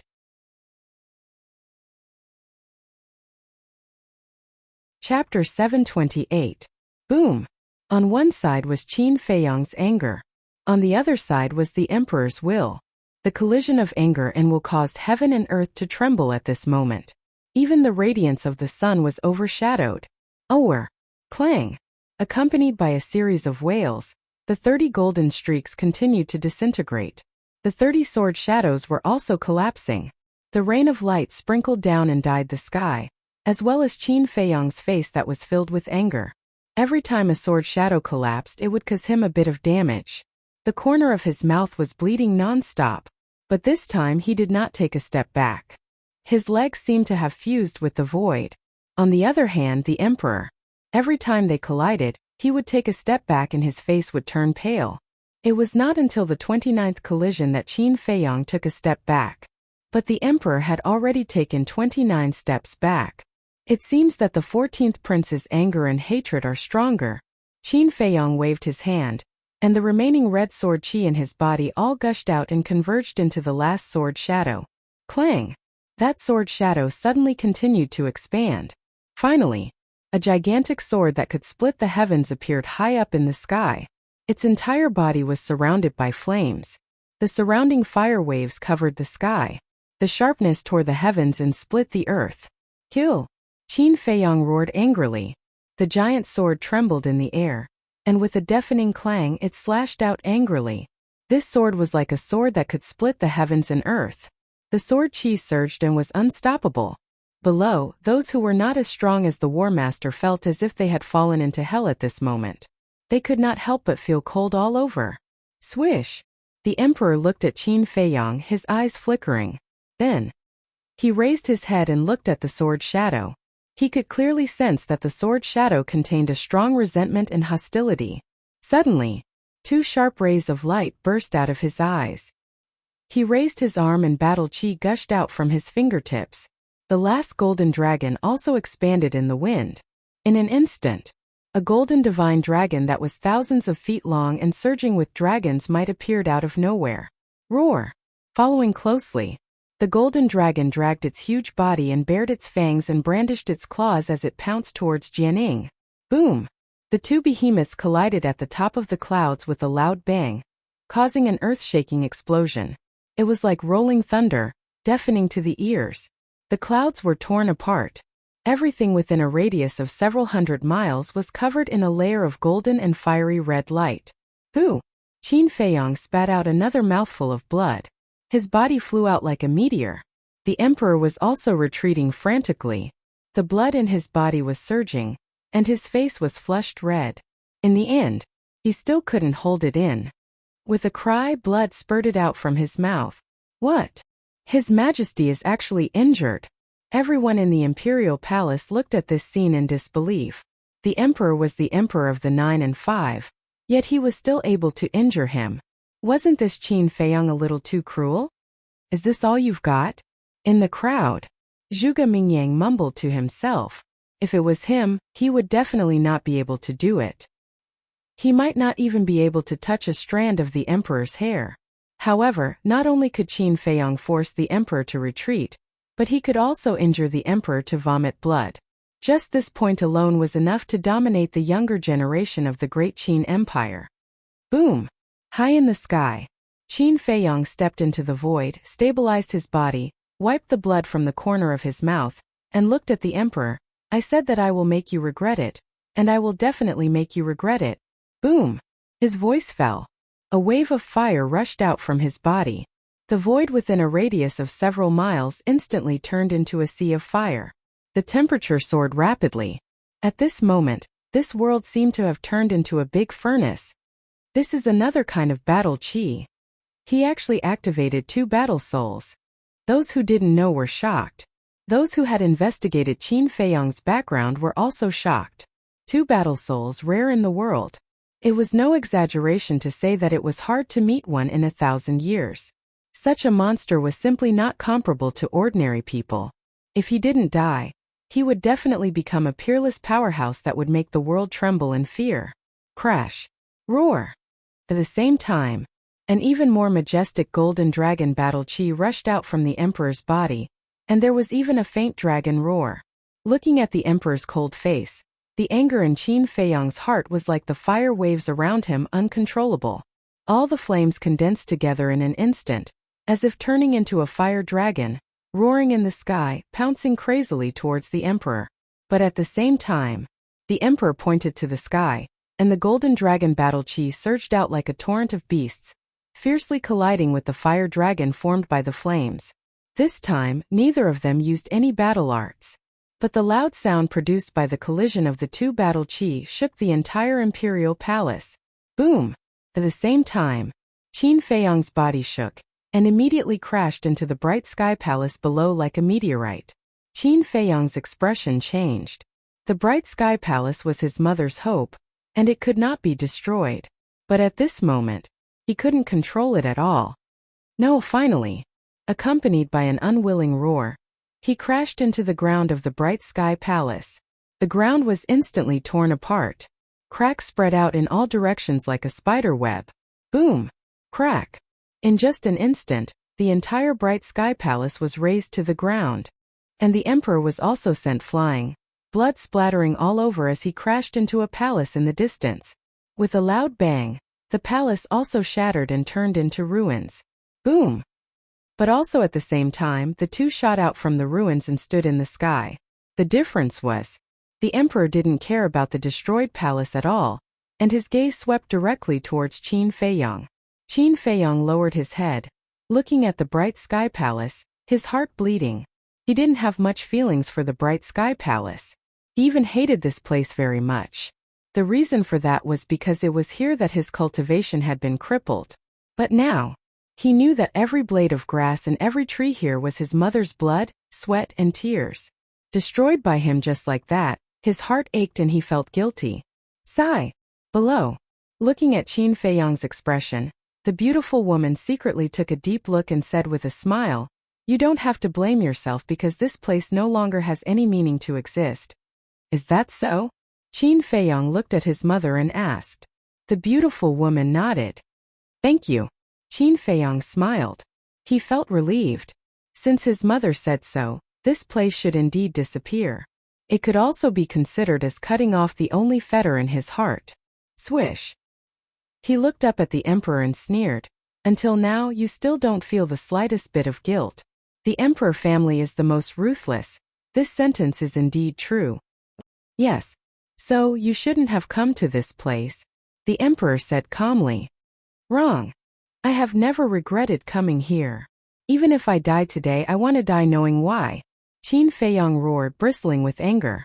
The reason why he was so angry was because he could tell that the emperor had already seen through his identity. But he still didn't feel sorry for him. He couldn't tolerate it. Clang. Accompanied by a loud sound, the red sword soul rushed into the sky. Awaken! Qin Feiyang roared. The red sword soul suddenly shone brightly, and a huge flaming beast shadow roared out from the sword soul. This beast shadow was just a shadow in the past, but now it could be seen in its embryonic form. It looked a little like a horse and a little like a donkey, and it was impossible to tell them apart. But it didn't affect anything. On the contrary, the aura and ferocious aura of the beast shadow were more terrifying than before. Roar! Clang! As soon as the beast shadow appeared, the red sword soul and the beast shadow flew side by side, diving toward the emperor. At this moment, the sky above the imperial palace was howling with fiery clouds surging. That scene was as if a terrifying demon king was breaking through the boundary. Clang! Looking at the fighting soul, the emperor's expression remained unchanged, and his eyes were calm. He gave people the feeling that nothing in this world could make his heart palpitate. Clang! Similarly, he didn't show any mercy. Accompanied by an earth-shattering dragon roar, a golden divine dragon soared into the sky from behind him. In an instant, the imperial palace was drowned by the terrifying dragon force. His Majesty has activated his fighting soul. Looking at the golden dragon dancing in the sky, the people below were shocked to the extreme, including the commander of the invincible Black Army. After staying by the emperor's side for so many years, it was his first time seeing the emperor activate his golden dragon fighting soul. Others didn't know, but he knew. Although the emperor looked expressionless and didn't take Qin Feiyang seriously, he was actually afraid of Qin Feiyang in his heart. Boom! At this moment, the battle in the sky started again. He looked up and there was a trace of horror in his eyes. The red sword soul and the beast shadow had forcefully blasted the emperor's golden dragon fighting soul away. Even the golden dragon's head showed signs of collapsing. However, Qin Feiyang's fighting soul was unscathed. How could this be? Although the emperor had suppressed his cultivation, the power of his fighting soul was not something that Qin Feiyang's fighting soul could compare with. A sword soul and a beast soul, which was equivalent to 2 fighting souls. What was the origin of this fighting soul? The commander was shocked. The rest of the people were also shocked and could not calm down for a long time. However, the emperor's heart did not waver at all. Emperor Prison, he said calmly. The golden dragon fighting soul that had been blasted away started to shrink rapidly. Finally, it turned into a human figure. Furthermore, that humanoid figure, regardless of whether it was the body shape or the face, was exactly the same as the emperor. Those who didn't know would definitely think that it was the emperor's twin brother. Qin Feiyang was also extremely shocked. This was the first time he had seen a fighting soul turn into a human figure and look exactly the same as its owner. Moreover, the human figure fighting soul exuded a strong emperor's aura. It was as if the void had solidified. Qin Feiyang stood in the void, unable to move. The red sword soul was also unable to move. I remember now. This emperor prison is the golden dragon fighting soul's innate superpower. The world is vast and all lands belong to the emperor. All lands belong to the emperor's servants. Under the emperor prison, no living thing has the strength to fight back. Qin Zhong said in a low voice, his eyes filled with fear. The beautiful lady said with a smile, however, I believe that Qin Feiyong has a way to break it. Really? Qin Zhong mumbled. Chapter 729. High in the sky. The humanoid battle soul was like the ruler of heaven and earth as he stood upright. The terrifying emperor's aura covered the sky and earth, shocking the hearts of countless people. As for Qin Feiyong, who was trapped within the emperor divine prison, he was in utter disbelief. This innate ability was similar to Tan Wu's innate ability. However, compared to Tan Wu's gravitational domain, the emperor divine prison was even more terrifying. He remembered. Tan Wu's gravitational domain could only suppress a person's speed, preventing them from unleashing their full strength. The Emperor Divine Prison, on the other hand, could completely imprison a person. In other words, once one entered the Emperor Divine Prison, one would be like a fish on a chopping board, waiting to be slaughtered. In terms of quality, it was exactly the same as Dong Zhengyang's innate ability. As long as one could bind one's opponent, one would be able to immobilize them in the air. However, whether it was battle techniques or battle souls, there was a limit. If one could break this limit, everything would collapse. At this moment, Qin Feiyong was prepared to break the limit of the Emperor Divine Prison. He wanted to let the Emperor know that he was no longer the ignorant young man from back then. Apart from himself, no one else had the right to decide his fate. Boom! His body trembled violently as a wave of fire shot into the sky. Amidst the wave of fire, the palm-sized 9-leaf fire lotus emitted a destructive aura. Even heaven and earth can't trap me, let alone your innate ability. Break! Qin Feiyong roared as his black hair fluttered in the wind. The 9-leaf fire lotus and the crimson sword soul shone brilliantly at the same time. They were like two scorching suns in the sky, so blinding that it was difficult to open one's eyes. Clang! Finally, the crimson sword soul moved. At the same time, the 9 fire lotus leaves fell from the sky. Their auras were like rainbows as they fought against the Emperor's aura. Crack! Suddenly, it seemed as though something had broken. The fire lotus leaves and the crimson sword soul that were in a stalemate with the Emperor Divine Prison broke through the prison's restraints and shot toward the Emperor at lightning speed. For a time, the world was filled with a shocking sharpness and killing intent. What? He actually broke through the Emperor Divine Prison. Below, the invincible Black Army's eyes trembled. He was extremely shocked. It was the same for Qin Zhong and the other man. Their master said that Qin Feiyong had a way to break the Emperor Divine Prison, but they didn't believe it. But at this moment he actually managed to do it. What was it that allowed him to possess such a terrifying will? As for the Emperor, it was obvious that he had not thought of this. His expression was somewhat stunned. Even so, Qin Feiyong did not show any mercy. Explode! He shouted again and again. Clang! Rumble! Almost at the same time, 9 fire lotus leaves exploded in front of the Emperor. At the same time, the crimson sword soul slashed at the Emperor with the flaming beast shadow. In an instant, terrifying waves of destructive air surged out in all directions with this place as the epicenter. At this moment, heaven and earth shook, and the sun and moon lost their light. Qin exclaimed, "Will the Emperor be in any danger?" The lethality of the two fighting souls was too terrifying. People of the same realm simply only had the fate of being insta-killed. Don't worry. No matter how strong Qin Feiyong is, he can only hurt the Emperor. I can't kill him yet. The beautiful woman laughed. That's right. After all, His Majesty is an existence that surpasses the Battle's Saint realm. In the entire Great Qin Empire, other than the Grand Preceptor, no one is his opponent. But I believe that with Qin Feiyong's ability, it is not a problem to force His Majesty to use his full strength, Qin Zhong said. It was as they said. When the dust settled, the Emperor was only injured and his life was not in danger. As for Qin Feiyong, he also knew his own limits and did not expect to be able to kill the Emperor right now. But if the Emperor's cultivation was really only a 3-star battle grandmaster, he would have already died. Tell me, do you regret it now? Qin Feiyong said. The emperor looked coldly at Qin Feiyong and said expressionlessly, "If you can break my emperor divine prison again, I will let you go." Boom! As soon as he finished, the human-shaped fighting soul in the air began to grow with the wind. However, in the blink of an eye, a giant appeared in the sky.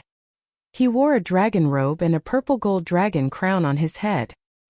He stood in the sky and stepped on the ground, as if an ancient king had descended to the world, emitting a great pressure. Qin Feiyong was bewildered. Boom! Soon after, a vast emperor's aura descended from the sky and shrouded the surroundings. At this moment, Qin Feiyong's body seemed to be frozen. No matter how hard he tried, he could not break free from the shackles of the emperor's aura. At this moment, the emperor divine prison was several times more terrifying than before. It was only now that he realized that the emperor had not used his full strength before. However, he had already self-detonated the 9 fire lotus leaves of the 9-leaf fire lotus. He could only recover 1 fire lotus leaf every day. In other words, now he could no longer use the 9-leaf fire lotus. The Scarlet Sword Soul had just been used and could not unleash its full strength. At this moment, how could he break this tribulation? It seems like you can't break it. A hint of disappointment could be seen in the emperor's eyes. He slowly raised his arm and golden dragon battle chi surged from his fingertips. "You really want to kill me?" Qin Feiyong stared at him. Stealing the pill fire, trespassing into the imperial palace, murdering the crown prince, offending the emperor. Every one of these crimes is punishable by death. "If I don't kill you, where's my aura?" the emperor said. His expression was extremely cold. "Punishable by death," Qin Feiyong muttered to himself. "Haha!" Suddenly, he laughed. He laughed maniacally until tears streamed down his face. However, his expression was one of despair. In his heart there was still a sliver of hope. How he wished that the emperor could tell him the truth, or at least say sorry to him. In fact, he would feel better if the emperor only showed a hint of guilt. However, there was none. At this moment, due to the emperor's heartlessness, his last sliver of hope was instantly shattered. The emperor was heartless, and the heavenly Tao was blind. What was there for him to miss? The emperor divine prison can imprison all living beings under the heavens, but it can't imprison me, Qin Feiyong. Qin Feiyong roared at the sky. Boom! A mighty dragon might rushed out from his body. This dragon might was many times stronger than the dragon might emitted by the emperor's golden dragon fighting soul. In a trance, Qin Feiyong was like a real reincarnation of a divine dragon. What's going on? How could his body release dragon might? The crowd below was surprised. But the beautiful woman's eyes, which were originally slightly dim, were now glowing with a blazing light. And at the same time, the expression on the emperor's face finally changed. There was a trace of surprise. There was also a trace of expectation. From now on, I, Qin Feiyong, have nothing to do with you. Qin Feiyong looked at the emperor. His dark eyes were deathly still. Roar! Before his voice faded, accompanied by a loud dragon roar, a purple gold divine light rushed out from Qin Feiyong's body and rushed into the sky. The dragon might was even stronger. The people of the imperial palace were all looking up at the sky, at the surging purple gold divine light. What is that? Why do I feel that a real divine dragon has appeared? Everyone's heart was filled with surprise. The 9-5 Supreme Sovereign is nothing but a joke in my eyes. Qin Feiyong looked at the emperor with contempt. The purple gold divine light gradually dissipated. At last, a purple gold divine dragon appeared in front of everyone's eyes. The purple gold divine dragon was hundreds of feet long, like a majestic mountain range, hovering and dancing in the void. The dragon might was rolling, shocking everyone. This is the purple gold dragon soul? Qin Zhong exclaimed, stuttering. Not only him but Qin Yi, the beautiful woman, the emperor Zhuge Mingyang, the commander of the invincible Black Army, and the princes and princesses were all staring with anger and disbelief. Without a doubt, this was the legendary purple gold dragon soul. The Great Qin Empire had existed for 10,000 years, but so far, only the first emperor had the purple gold dragon soul. Who is he? Why did he activate the Qin clan's purple gold dragon soul? The second prince screamed hysterically. because only the people of the Qin clan had the chance to activate the purple gold dragon soul. Moreover, the purple gold dragon soul represented a supreme symbol and glory. Swoosh! This time, Qin Feiyang rushed to the sky and landed on the head of the purple gold dragon soul. He looked down at the emperor and said, "Now I will show you what the real emperor prison is." Boom! As soon as his voice fell, a shocking aura descended from the sky. It was full of dragon might and emperor might. At this moment, everyone looked at Qin Feiyang and couldn't help but feel a sense of awe in their hearts. They even had the urge to kneel down and worship. It was as if Qin Feiyang was the true overlord, and the overlord standing below him was only a subject. However, what happened next shocked everyone even more. The shocking aura covered the sky and shrouded the entire imperial palace. And anyone who was shrouded by this aura seemed to be imprisoned and couldn't move. Wasn't this exactly the same as the emperor prison? No. To be exact, it was countless times more terrifying than the emperor prison. Not only were their bodies imprisoned, even their blood stopped flowing. Moreover, this aura crazily suppressed them and forced them to kneel on the ground. This is the innate ability of the purple gold dragon soul. I didn't know what to name it, but now I know. It's called the Emperor Prison. Qin Feiyang looked down at the emperor and said indifferently, "Boom!" As soon as these words came out, it was like a clap of thunder that exploded in everyone's mind. One had to know. The word emperor was the monopoly of the emperor, and only the emperor was qualified to use it. But he actually chose this name. Didn't he know that this was blatantly looking down on the emperor's power? To put it more seriously, this was the crime of rebellion. Plop! Finally, some people couldn't control themselves and knelt on the ground, their bodies trembling. Then, the people below continued to kneel down one by one. They didn't want to kneel in their hearts, but they couldn't control themselves. The princes and princesses were also struggling and roaring at this moment. But it was useless. In the end, they all knelt on the ground. They couldn't withstand this pressure at all. They felt that under this pressure, they were as small as ants. And those who were stronger than Qin Feiyang didn't kneel down. After all, their strength was in their eyes.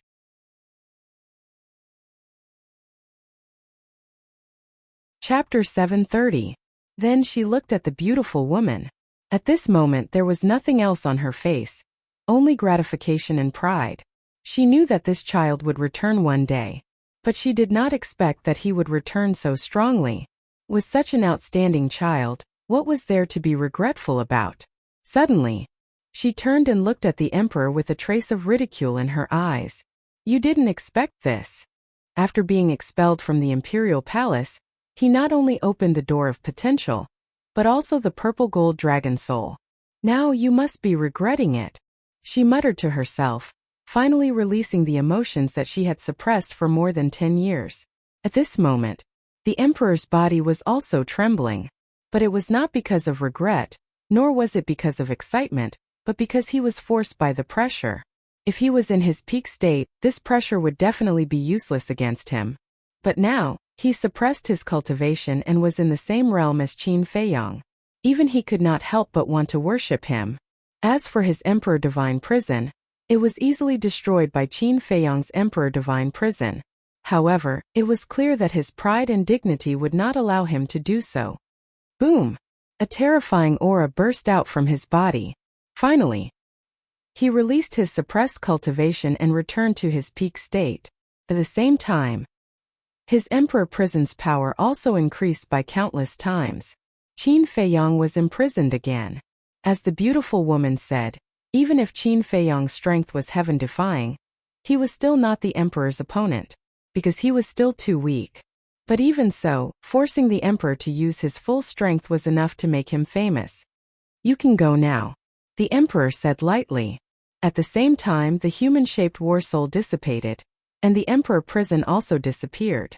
Qin Feiyang's body became light, and the purple gold dragon soul under his feet automatically dissipated. He looked at the emperor deeply and opened a portal. He had done what he wanted to do. He had also proven what he wanted to prove, so there was no point in staying. "Since you're back, don't leave." However, at this moment, a hoarse voice echoed in the void. Swish! Following that, an old man in white appeared in front of Qin Feiyang. This person had white hair and a white beard. His white robe was spotless, and he had the demeanor of a transcendent being. Looking at the old man, Qin Feiyang's pupils suddenly shrank and were filled with fear. Greetings, Imperial Tutor. The moment this person appeared, everyone bowed respectfully. Even the emperor had a look of respect on his face. That was right. This person was the state preceptor, the temple lord of the temple, and the emperor's teacher. The state preceptor ignored the others and looked directly at the emperor. He bowed and said, "Greetings, Your Majesty." Yes. The emperor nodded and asked suspiciously, "I wonder why the imperial preceptor is here. How could this old man not come and take a look when such a big thing happened?" The imperial preceptor turned his gaze to Qin Feiyang and said, "It's been 14 years. I didn't expect that not only did you not die, you even grew to such a level." Qin Feiyang said, "The state preceptor even remembers that I left the imperial capital for 14 years. It seems that the state preceptor cares about me a lot. How could this old man not care about you when you were once known as a rare genius?" The state preceptor laughed hoarsely. "What do you mean? A monster that's hard to come by in 10,000 years. Could he be?" Everyone looked at Qin Feiyang, their eyes full of surprise. The state preceptor glanced at the crowd below and said, "As you think, the person standing in front of you is the 14th prince, Qin Haotian." "What? It's the 14th prince?" His words shocked everyone in all directions. Whether it was the palace maids, eunuchs, or the princes and imperial concubines, they were all shocked. Qin Feiyang was the 14th prince? Was this a dream? "My lord, please tell us that this is fake." "He's not, His Highness." Qin Zhong and Qin Yi were also in disbelief. The beautiful woman smiled and said, "Is it that important?" Looking at the smile on the beautiful woman's face, the two understood. Qin Feiyang was really His Highness. His Highness was back. The two looked up at Qin Feiyang and couldn't help but cry. Impossible. 14th brother is already dead. He must be an impostor. Below, the second prince suddenly roared. Qin Feiyang looked down and sneered. "It seems that whether it's big brother or you all want me to die. Unfortunately, my life is cheap and God doesn't want to take it." He admitted it himself. Everyone's eyes trembled. The one who could refine the potential pill, the one who fought the emperor, the one who opened the purple gold dragon soul was the 14th prince? At this moment their mood became complicated. They didn't know how to face this former highness. At this moment, the state preceptor looked at Qin Feiyang and said, "You shouldn't have come back." Qin Feiyang raised his eyebrows and said, "This is my home. What's wrong with me coming back? Do I need your permission?" "You don't need to because it's your freedom. However, if you can let go of your grudges and continue to stay in the spiritual state, no one will disturb you, and you can live the rest of your life in peace and without worries." But, at this point, the state preceptor couldn't help but sigh. "But what?" Qin Feiyang said. "Your Majesty, if the emperor commits a crime, he will be punished the same as the commoners. Moreover, Qin Feiyang has already been stripped of his title as a prince. He is now just a commoner who has made such a big mistake. Your Majesty, please execute him immediately as a warning to others." The state preceptor didn't answer Qin Feiyang. He turned to look at the emperor and bowed. "Execute him." Qin Feiyang's eyes trembled. The beautiful woman, Qin Yi, and Qin Zhong also changed their expressions and looked at the emperor. However, the emperor still looked indifferent. Whoosh! The beautiful woman couldn't stand it anymore. She leaped into the sky and protected Qin Feiyang behind her, saying, "You have already killed him once. Do you want to kill him a second time?" "Your Majesty, His Highness has been through a lot these years. Please forgive him." "Your Majesty, even a vicious tiger won't eat its cubs. Please." Qin Zhong and Qin Yi also flew to Qin Feiyang and knelt in the void, begging bitterly. Qin Feiyang also stared at the emperor, waiting for the emperor's reply. He didn't know what would happen next. He just wanted to see what his father's attitude would be. The emperor glanced at the beautiful woman and the other two. He then looked at Qin Feiyang and asked, "Do you admit your crime? What crime have I committed?" Qin Feiyang laughed angrily. The beautiful woman hurriedly said, "Tian'er, don't be so stubborn, okay? Lower your head and apologize to your father." "Father? Haha. Does he deserve it?" I Qin Feiyong only have a mother. I have never had a father. Qin Feiyong couldn't stop laughing. The imperial advisor said, Your Majesty, his heart has been drowned by hatred. If he is not executed now, he will definitely threaten the foundation of the great Qin Empire in the future. Your Majesty, please reconsider. Yes, he even killed his own brother. You can imagine how vicious his heart is. Your Majesty, I beg you to execute him immediately. The first prince's mother also knelt in the void, adding fuel to the fire. 14th brother has been possessed by the devil. I beg you, father, to execute him on the spot to correct the imperial court. The second prince also knelt. The other princes looked at each other and knelt down one after another. They said, Father, please execute him. They knew that if Qin Feiyong didn't die, they wouldn't have a share of the throne. On the contrary, now that the eldest prince had been killed, if Qin Feiyong also died, then there would be no one else who could threaten them. Looking at these people, Qin Feiyong smiled bitterly. This was the imperial family. Why was he born in such a place? When he was young, he felt very proud that he was born different. But now, he was extremely disgusted with all of this and the people here. He turned to look at his mother and said, Mother, I'm tired. Come with me. Everything here has nothing to do with us in the future. It's my fault. If I had protected you back then, you wouldn't have suffered so much.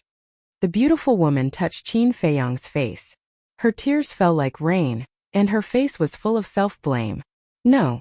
As long as I can see you, it doesn't matter how much I suffer. Qin Feiyong smiled and couldn't help but cry. Good child. But I can't go with you. The beautiful woman shook her head. Why? What's there to miss here? Qin Feiyong said angrily. There's indeed nothing to miss here. But many things are not as simple as you think. Tunner, before your father gives the order, hurry up and leave. Don't worry about me. I'm here and won't be in any danger. The beautiful woman urged. Qin Feiyong shook his head vigorously. But the beautiful woman waved her hand, opened a portal, and directly pushed Qin Feiyong in. Boom! However, at the same time, the imperial preceptor pointed his finger in the air, and an invisible force surged out. Old bastard, don't go too far. Qin Zhong and the other one shouted and stood in front of the portal without hesitation. But the imperial preceptor was too strong.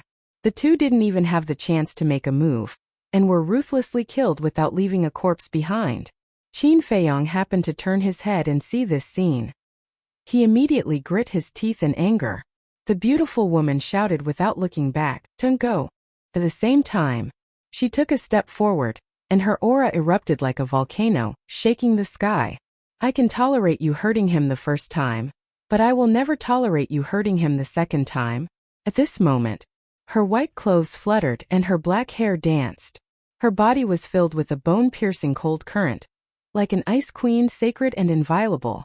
The imperial preceptor frowned and looked at the portal that was about to dissipate. He turned to the emperor and said anxiously, "Your Majesty." The emperor closed his eyes and opened them again. Two sharp lights burst out from his eyes as he said coldly, "Execute her." In the blink of an eye. Seeing the emperor nodding, the imperial preceptor's body shook, and a terrifying aura roared out. The beautiful woman was immediately imprisoned in the void. Then, his aged hand reached out in the air, and Qin Feiyong, who was about to disappear, was actually forcefully pulled out. But Qin Feiyong didn't panic. Because even if he wasn't pulled out by the imperial preceptor, he would come back again. He couldn't let go of his mother. At this moment, his heart was filled with pain, as if it was cut by a knife.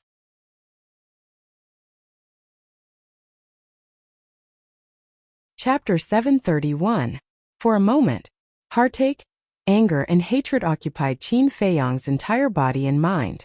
He couldn't figure out why he had such a father. He was so cold and heartless. What did he do wrong? Killing him once wasn't enough. Why did he have to kill him a second time? Boom! A monstrous anger roared out from Qin Feiyong's body. He stared at the emperor like a mad beast and roared, "Why? Why?" If he was killed this time because he killed the first prince, he would accept it. But what about the first time? What was the reason? However, the emperor's face was still emotionless and cold. My body, hair, and skin are from my parents. If you want to kill me, I have nothing to say. But don't you want me to die knowing? Qin Feiyang roared. From the beginning, you shouldn't have appeared in this world. The emperor finally spoke. But Qin Feiyang didn't understand the meaning of this sentence at all. What did he mean by he shouldn't have appeared in this world from the beginning? Since he shouldn't have appeared, why did he give birth to him and raise him in the first place? The emperor didn't continue to explain. He turned and nodded to the imperial tutor and didn't look at Qin Feiyang again. Looking at the familiar yet strange figure, Qin Feiyang's heart was about to explode. He closed his eyes in pain. It wasn't easy for him to return to the imperial capital, but he got such an ending. What was he doing? Why was he so stupid? He didn't know that there would be no result, but he still kept chasing. At the same time, the imperial tutor's pressure firmly imprisoned Qin Feiyang. He said, "Death is the best ending for you." After saying this, he raised his arm and pointed at Qin Feiyang. Swish! Qin Feiyang suddenly opened his eyes. Two cold lights burst out of his eyes. You want me to die? I won't die. Sooner or later I will make you regret it. He smiled coldly and was about to enter the ancient castle. But he was shocked to find that he couldn't enter the ancient castle. What was going on? Was it because of the imperial tutor's pressure? Whoosh! At this moment, a terrifying invisible force swept out of the imperial master's fingertip. Like an arrow, it shot towards Qin Feiyang's chest. At this moment, Qin Feiyang was in despair. Even after opening the 5th level of the Gate of Potential, he was still unable to resist the imperial tutor's pressure. Just how strong was he? I won't let anyone hurt my child. Seeing that Qin Feiyang was about to die, the beautiful woman suddenly let out a cold shout. Her aura was like a rainbow as she forcibly broke free from the pressure of the state preceptor and stepped in front of Qin Feiyang. Puff! Immediately, that formless energy entered her chest, and a spurt of blood spurted out. Mother! Looking at this scene, Qin Feiyang's eyes instantly turned red. He wanted to save his mother, but he couldn't move. He wanted to take his mother with him, but he couldn't move. He had never felt so helpless before. Go quickly and never come back, the beautiful woman said without looking back. A vast aura rushed towards Qin Feiyang. The pressure was broken on the spot, and Qin Feiyang was also blasted out. Mother, please come with me. Qin Feiyang cried. Now the only thing he cared about was his mother. I really can't go. Remember, you must live well. Go quickly, go quickly. The beautiful woman shouted angrily. The imperial tutor raised his eyebrows. With a flash he rushed towards Qin Feiyang. Swish! The beautiful woman took a step forward and stood in front of the imperial tutor again. She said anxiously, go quickly. Mother is begging you, okay? Qin Feiyang's face was filled with helplessness. He didn't want to go, because he didn't know if he could see his mother if he left. However, if he stayed, the final outcome would be death. There would be no hope. Empress, sorry to offend you. The imperial tutor had obviously lost his patience. He was like a ghost. He landed in front of the beautiful woman like lightning and slapped the beautiful woman's lower abdomen. Puff! The beautiful woman spat out a mouthful of blood. Her face instantly turned pale. Mother, old bastard, I'll fight it out with you. Qin Feiyang was so anxious that his eyes turned red. He took out the Chang Shui and rushed towards the imperial tutor recklessly. So this dagger is in your hands. When the imperial tutor saw the Chang Shui, his old face was filled with unparalleled excitement. Swish! He took a step forward and rushed towards Qin Feiyang crazily. His eyes were filled with greed. I beg you, go quickly to... The beautiful woman was powerless to stop him. She could only beg bitterly. However, Qin Feiyang didn't seem to hear her. He stared at the imperial tutor. His whole body was filled with bone-piercing killing intent. At this moment, he only had the imperial tutor in his eyes. He wanted to cut this old bastard who hurt his mother into pieces. But suddenly, a mysterious force descended. Qin Feiyang only felt his body lighten. The next moment he appeared in a familiar place. And, seeing Qin Feiyang disappear without a trace without any warning, the state preceptor was stunned. Do you think you can escape by hiding in that ancient castle? He smiled disdainfully. An invisible mysterious force emerged from the top of his head and surged in all directions. How is this possible? How can you escape the search of my divine sense? But then, his expression changed abruptly. His old eyes were filled with disbelief. At the same time, in a secret room, Lu Xingchen was driving the space divine object as fast as lightning. Qin Feiyong was also a little absent-minded. Why was Lu Xingchen here? But when he came back to his senses, his expression immediately changed.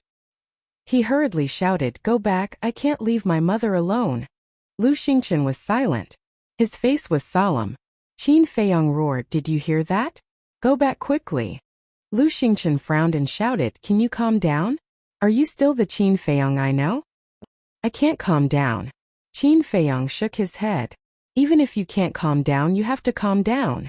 Do you know how strong that imperial tutor is? Let me tell you. He has already condensed his divine sense. Do you know what divine sense is? Divine sense, only those who have stepped into the realm of War God can have it. With his strength, not to mention you, even in the entire Great Qin Empire, there might not be anyone who is his match," Lu Xingchen said in a deep voice. "War God realm." Qin Feiyong's eyes trembled. War God, that is a legendary god, with the ability to destroy the heavens and earth. Divine sense is all-pervasive. No matter how small something is, it can be captured, including the space divine object. If I hadn't escaped in time, I'm afraid even I would have died there," Lu Xingchen said. "But mother," Qin Feiyong was at a loss. "Don't worry. Your mother will take the initiative to stay in the imperial palace, which definitely means that the emperor will not hurt her. As for her injuries, you don't have to worry, because for a strong person like her, heart damage is not fatal. What's more, the imperial palace doesn't lack heart protection pills," Lu Xingchen said. But Qin Feiyong still wanted to say something.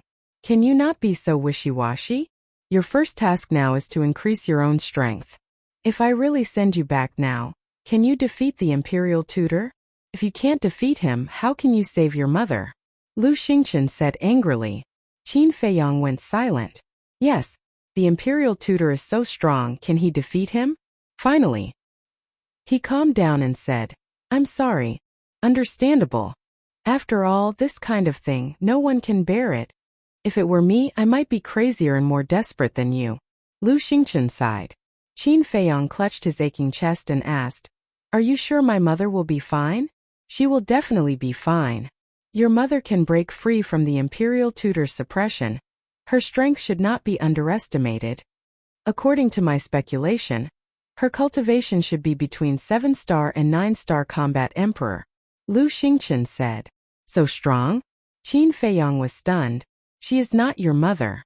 Don't you know what her cultivation is?" Lu Xingchen frowned. Qin Feiyong shook his head and said, "I really don't know. Mother has never told me." "That's true. A weak person like you can't see through the mystery of that realm. Even if she told you, it would only affect your state of mind and make you a person who is too ambitious," Lu Xingchen said. Qin Feiyong was unhappy and said, "Are you very strong?" "As long as I am stronger than you." Lu Xingchen rolled his eyes and said, "But that imperial tutor, according to my observation, shouldn't have stepped into the war god realm yet." "What do you mean?" Qin Feiyong was stunned and looked at him in confusion. "His divine will is not very strong. He should only be half a step into the war god realm.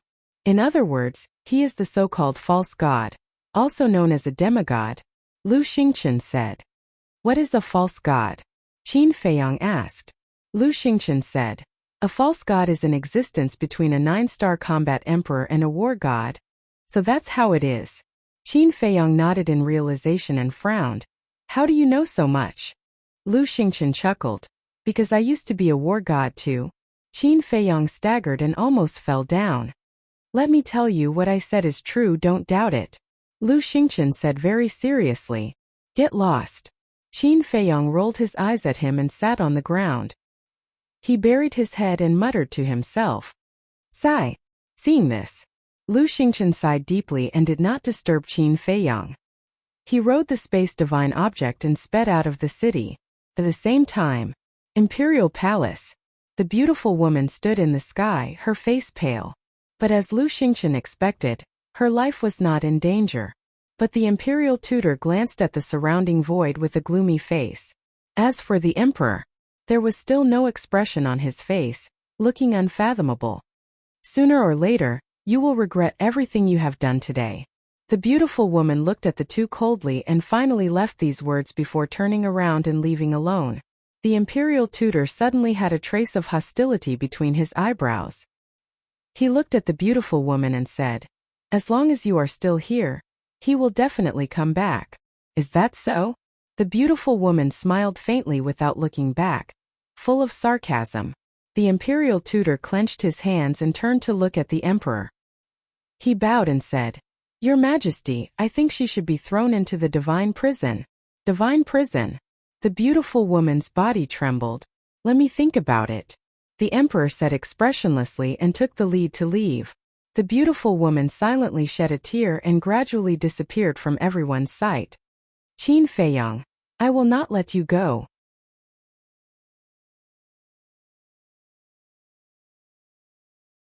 Chapter 732.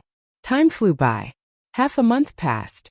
Outside the city on a mountain peak near the Black Dragon Pool, Qin Feiyang stood alone on the edge of the cliff, looking at the mountains below in silence. Since escaping from the imperial palace, he and Lu Xingchen had come to the Black Dragon Pool. In this half a month, he had been standing there the whole time without saying a word.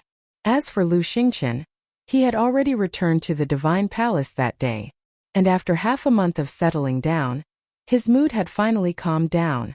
Swish! Suddenly, a figure descended out of thin air. It was Lu Xingchen. Lu Xingchen glanced at Qin Feiyang, looked down at the mountains and said with a smile, "How is it? Are you in a good mood?" "I'm fine." Qin Feiyang nodded and asked, "How is the situation in the capital?" "This is also the purpose of my visit. The emperor has issued an arrest warrant for you. Your mother is also locked up in the divine prison. And, as long as it's someone who has a good relationship with you, they are also under surveillance, including me," Lu Xingchen said. The divine prison? Qin Feiyang clenched his fists, his eyes flashing with a fierce light. Lu Xingchen said, "Don't worry, I asked around 2 days ago. Your mother was not hurt, and the injury she suffered half a month ago has been healed." "Thank you," Qin Feiyang said. Lu Xingchen smiled faintly and asked, "You definitely can't go back to the capital. Where are you going now? If you don't have a target, I can tell you a place." "Where?" Qin Feiyang asked.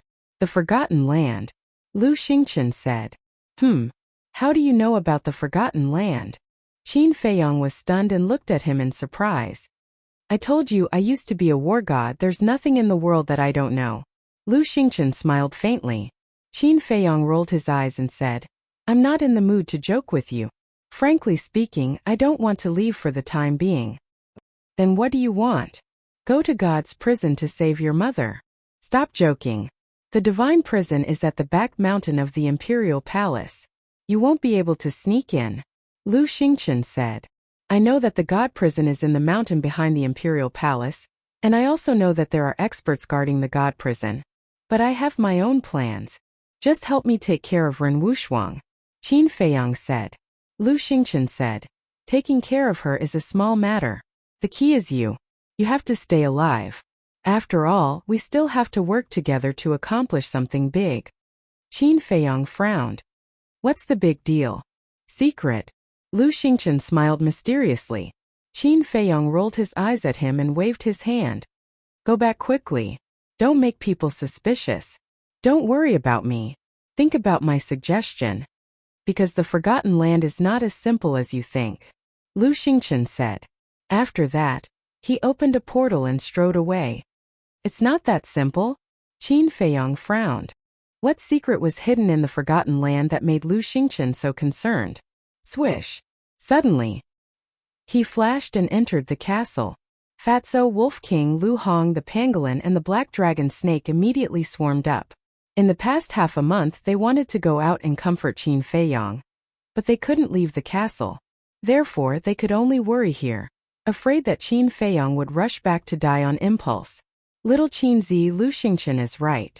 We can't continue to stay in the capital. Wolf King said. Qin Feiyong glanced at Wolf King, looked at Fatso and the others and asked, "Do you think so too?" They nodded. Qin Feiyong was silent for a while and nodded.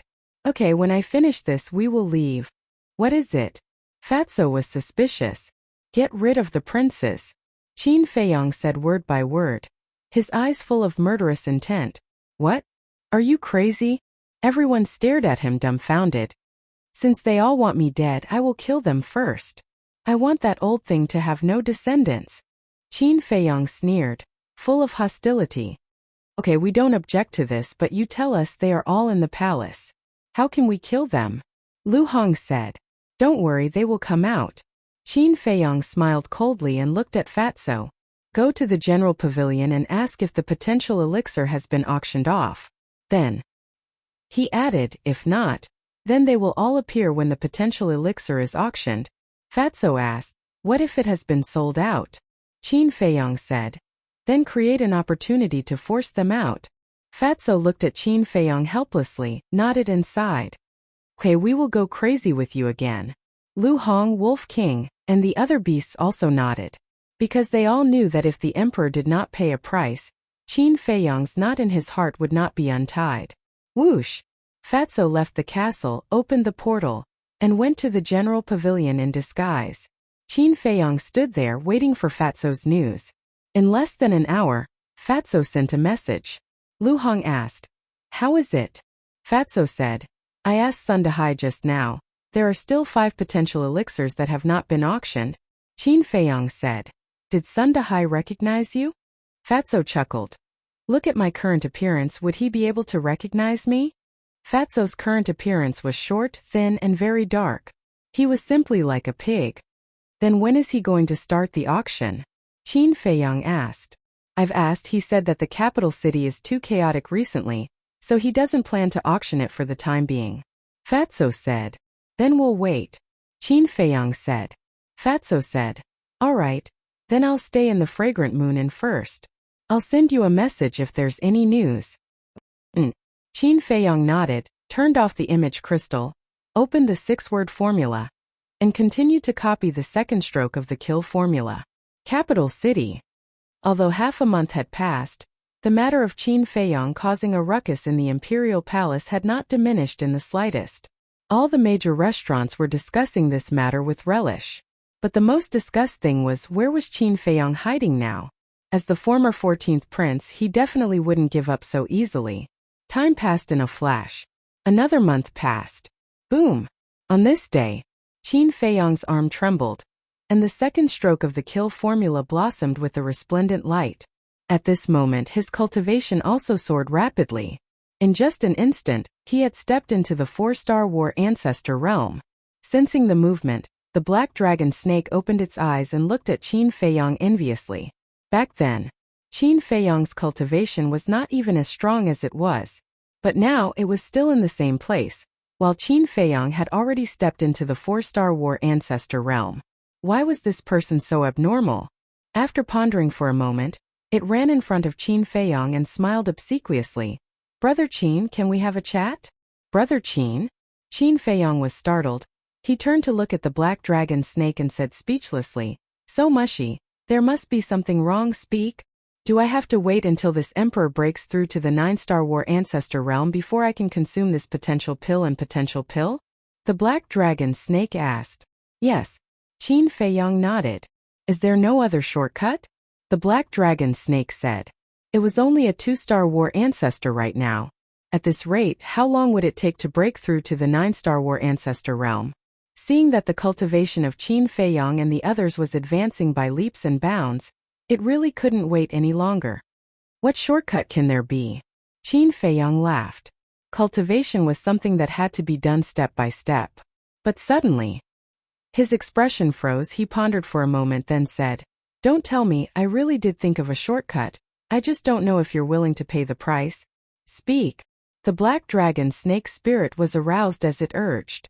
Lu Hong, Wolf King, and the pangolin also opened their eyes and looked at Qin Feiyong suspiciously. Qin Feiyong said, "Cripple your cultivation and start cultivating again." "What?" The black dragon snake glared at him and said angrily, "What kind of bullshit shortcut is this?" Are you trying to trick me? I really didn't trick you. Think about it, you are now a 2-star war ancestor. Even if I were to refine a 4-grain battle chi pill for you every day, it would probably take you several years to break through a small realm. Furthermore, the further you go, the longer it will take. Based on my preliminary calculations, you definitely won't be able to break through to the 9-star war ancestor without 180 years. However, if you cripple your cultivation and start over, I can guarantee that you will be able to recover your current cultivation in at most 10 years. You can even break through to the War Saint realm. Qin Feiyang said. Hearing you say that, it does seem to make sense. Black Dragon Snake muttered and asked, then how many years have you been cultivating until now? You know my situation as well. If you really want to calculate, I officially started cultivating at the age of 15. It's only been 9 years now. And if you were to start over, you would definitely be faster than me because your foundation is still there. Qin Feiyang said. The Black Dragon Snake nodded. It was indeed a little tempted. However, it had finally reached the 2-star war ancestor level with great difficulty, and it was really reluctant to cripple it just like that. Moreover, 10 years later, Qin Feiyang and the others might have already broken through to the War King, and there was still a gap between them and everyone else. Actually, it didn't want to surpass Qin Feiyang and the others. As long as it could be on par with them, it would be fine. Lu Hong, Wolf King, and the pangolin thought about it carefully and felt that Qin Feiyang's method was feasible. Little bug, don't be so ungrateful. Look at our little Hongzi. Back then, his cultivation was also crippled. Isn't he almost catching up to us now? As long as you're willing to work hard, there's nothing you can't do, Wolf King said. Lu Hong said in dissatisfaction, can you not call me little Hongzi? It's quite awkward. I'm used to it, I can't change it. Wolf King chuckled. Black Dragon Snake glanced at Lu Hong, lowered its head and struggled. Buzz. At this time, Qin Feiyang's image crystal rang. As soon as he took it out, the fat man's illusory figure appeared. Fatso immediately said, Boss, there's news. In 3 days, the General Pavilion will begin auctioning the potential pill. All right. Qin Feiyang's eyes flashed with a cold light, and said, all right, in 3 days we will meet at the General Pavilion. All right, at that time, Fat Lord will be waiting for you at the entrance. Now, while there's still time, Fat Lord wants to have some fun in the Fragrant Moon Inn. Fatso smiled wretchedly, and the shadow quickly dissipated. It's really hard to change one's nature. Lu Hong revealed a look of disdain. This emperor has decided, it's better to have a short pain than a long pain. I'll cripple my cultivation and start over. It was also at this time.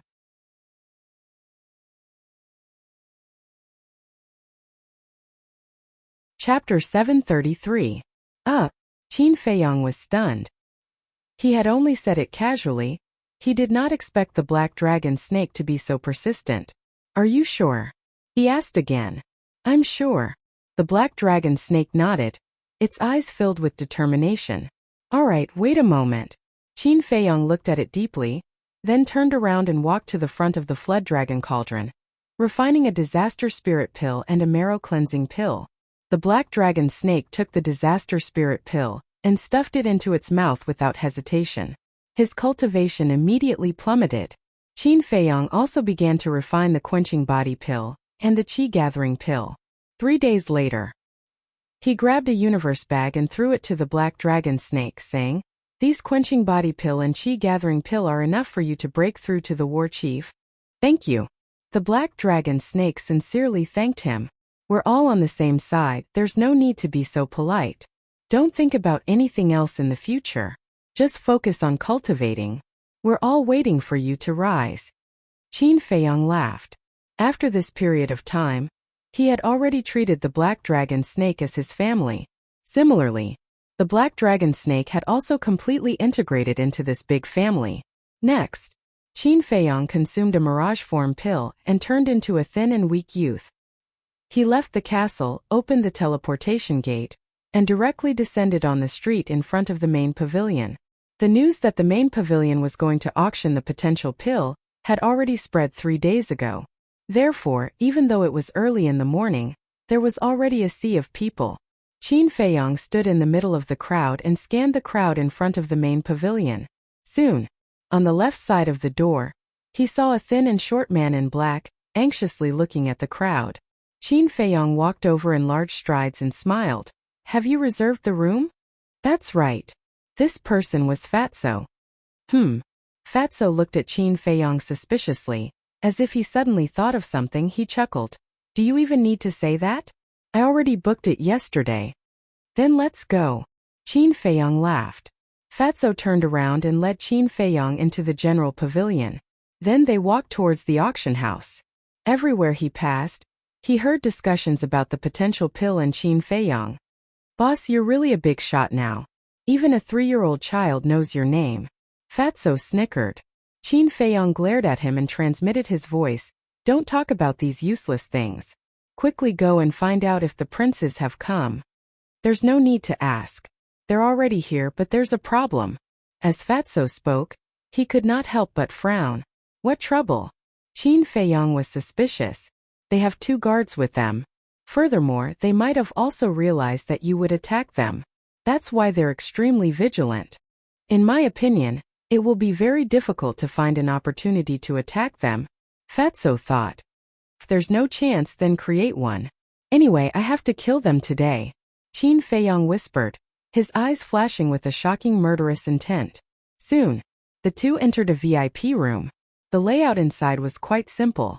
In the center there was an exquisite coffee table. Next to the coffee table, there were 5 chairs neatly placed. Although it was simple, it was not low-key. Because whether it was the ground or the walls, they were all inlaid with gorgeous gold and jade. And in front of them, there was a transparent floor-to-ceiling window, which could clearly see the outside scene. Qin Feiyong leaned on the chair and looked at the auction house below through the floor-to-ceiling window. It was still early before the auction, but at this moment people were already coming and going, densely packed. Fatso looked outside and said, Boss, I'll go and find out which VIP room the princes are in. Be careful, don't reveal any flaws. Qin Feiyong warned. Don't worry about Fat Lord's work. Fatso smiled confidently and then hurried in.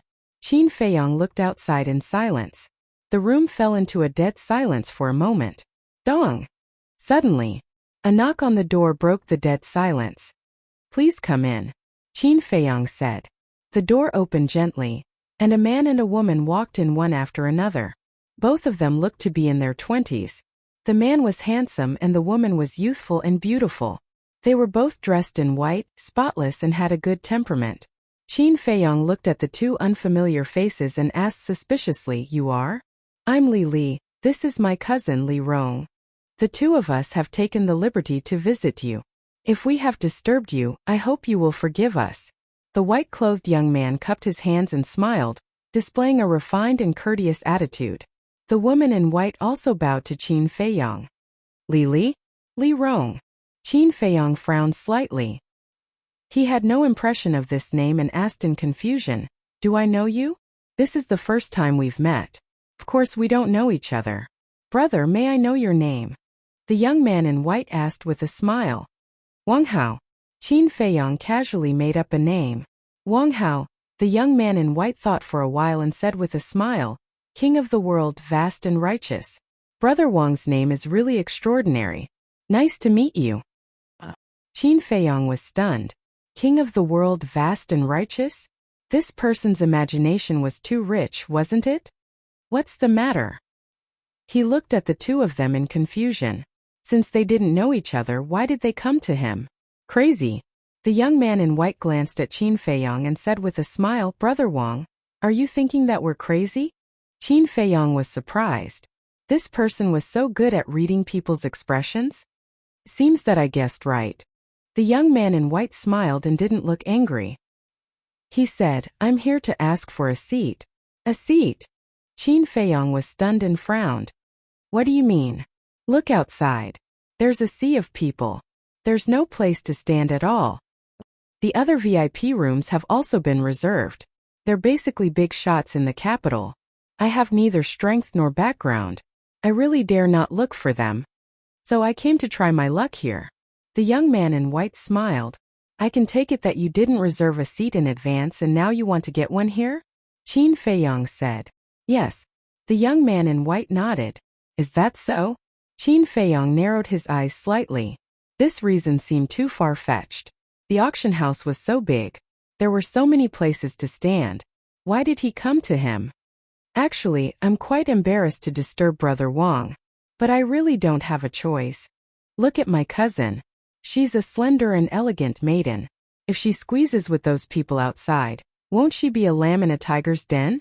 So, I hope Brother Wang can lend a helping hand and take us in. Besides, this room is quite big. The two of us won't hinder Brother Wang. The young man in white smiled. Qin Feiyong shook his head and said, I'm sorry. I don't like to stay with strangers. It was clear that the brother and sister had ulterior motives. So, he didn't dare to keep such a hidden danger by his side. Sigh. The young man in white sighed softly and said, Brother Qin, why don't you trust people? I really don't mean any harm. Brother Qin? Qin Feiyong was stunned. Then a fierce light burst out of his eyes. He said, What did you call me just now? Brother Qin. The young man in white looked at Qin Feiyong. But then, he slapped his head hard and said in annoyance, How could I let it slip? Who exactly are you? Qin Feiyong suddenly stood up and glanced at the two coldly. Brother Qin, don't misunderstand. I swear to you that we really don't mean any harm. The young man in white hurriedly waved his hand. Qin Feiyong said in a low voice, Then how do you know my identity? He didn't tell anyone about coming to the general pavilion. But these two people not only came to find him but also knew his identity. Could this be a coincidence? So it must be premeditated. Facing Qin Feiyong's aggressive gaze, the young man in white smiled helplessly and nodded. Okay, I admit it. It was Lu Xingchen who told me. Him? Qin Feiyong raised his eyebrows and said, I don't think I told him that I'm coming to the general pavilion. You didn't tell him, but he guessed that you're going to deal with the princess. And to deal with the princess, the auction of the potential elixir is undoubtedly the best opportunity. The young man in white said. This person really has godlike foresight. Qin Feiyong frowned. A person you didn't know much about could see through your thoughts.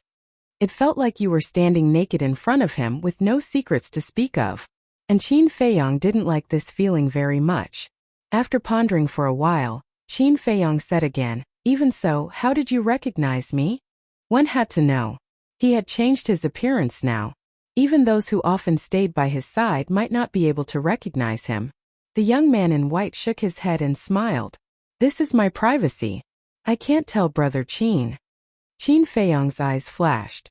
You and Lu Xingchen are exactly the same. You're full of mystery. You flatter me. Then Brother Qin, can we stay here? The young man in white asked with a smile.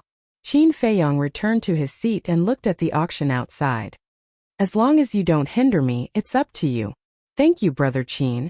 The young man in white cupped his hands and thanked him. Then he led Li Rong to sit on the right side of the tea table.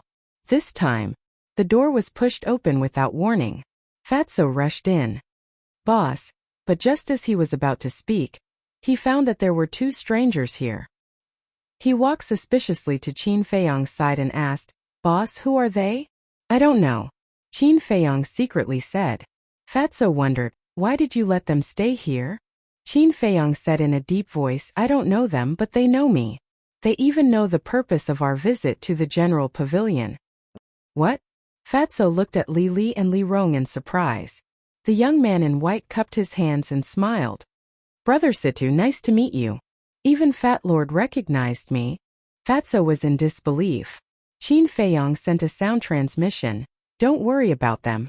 How's the investigation? I found out.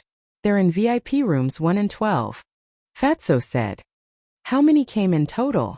Qin Feiyong asked. 12. They're all familiar to you. 2nd prince to 15th prince. Fatso said. Good.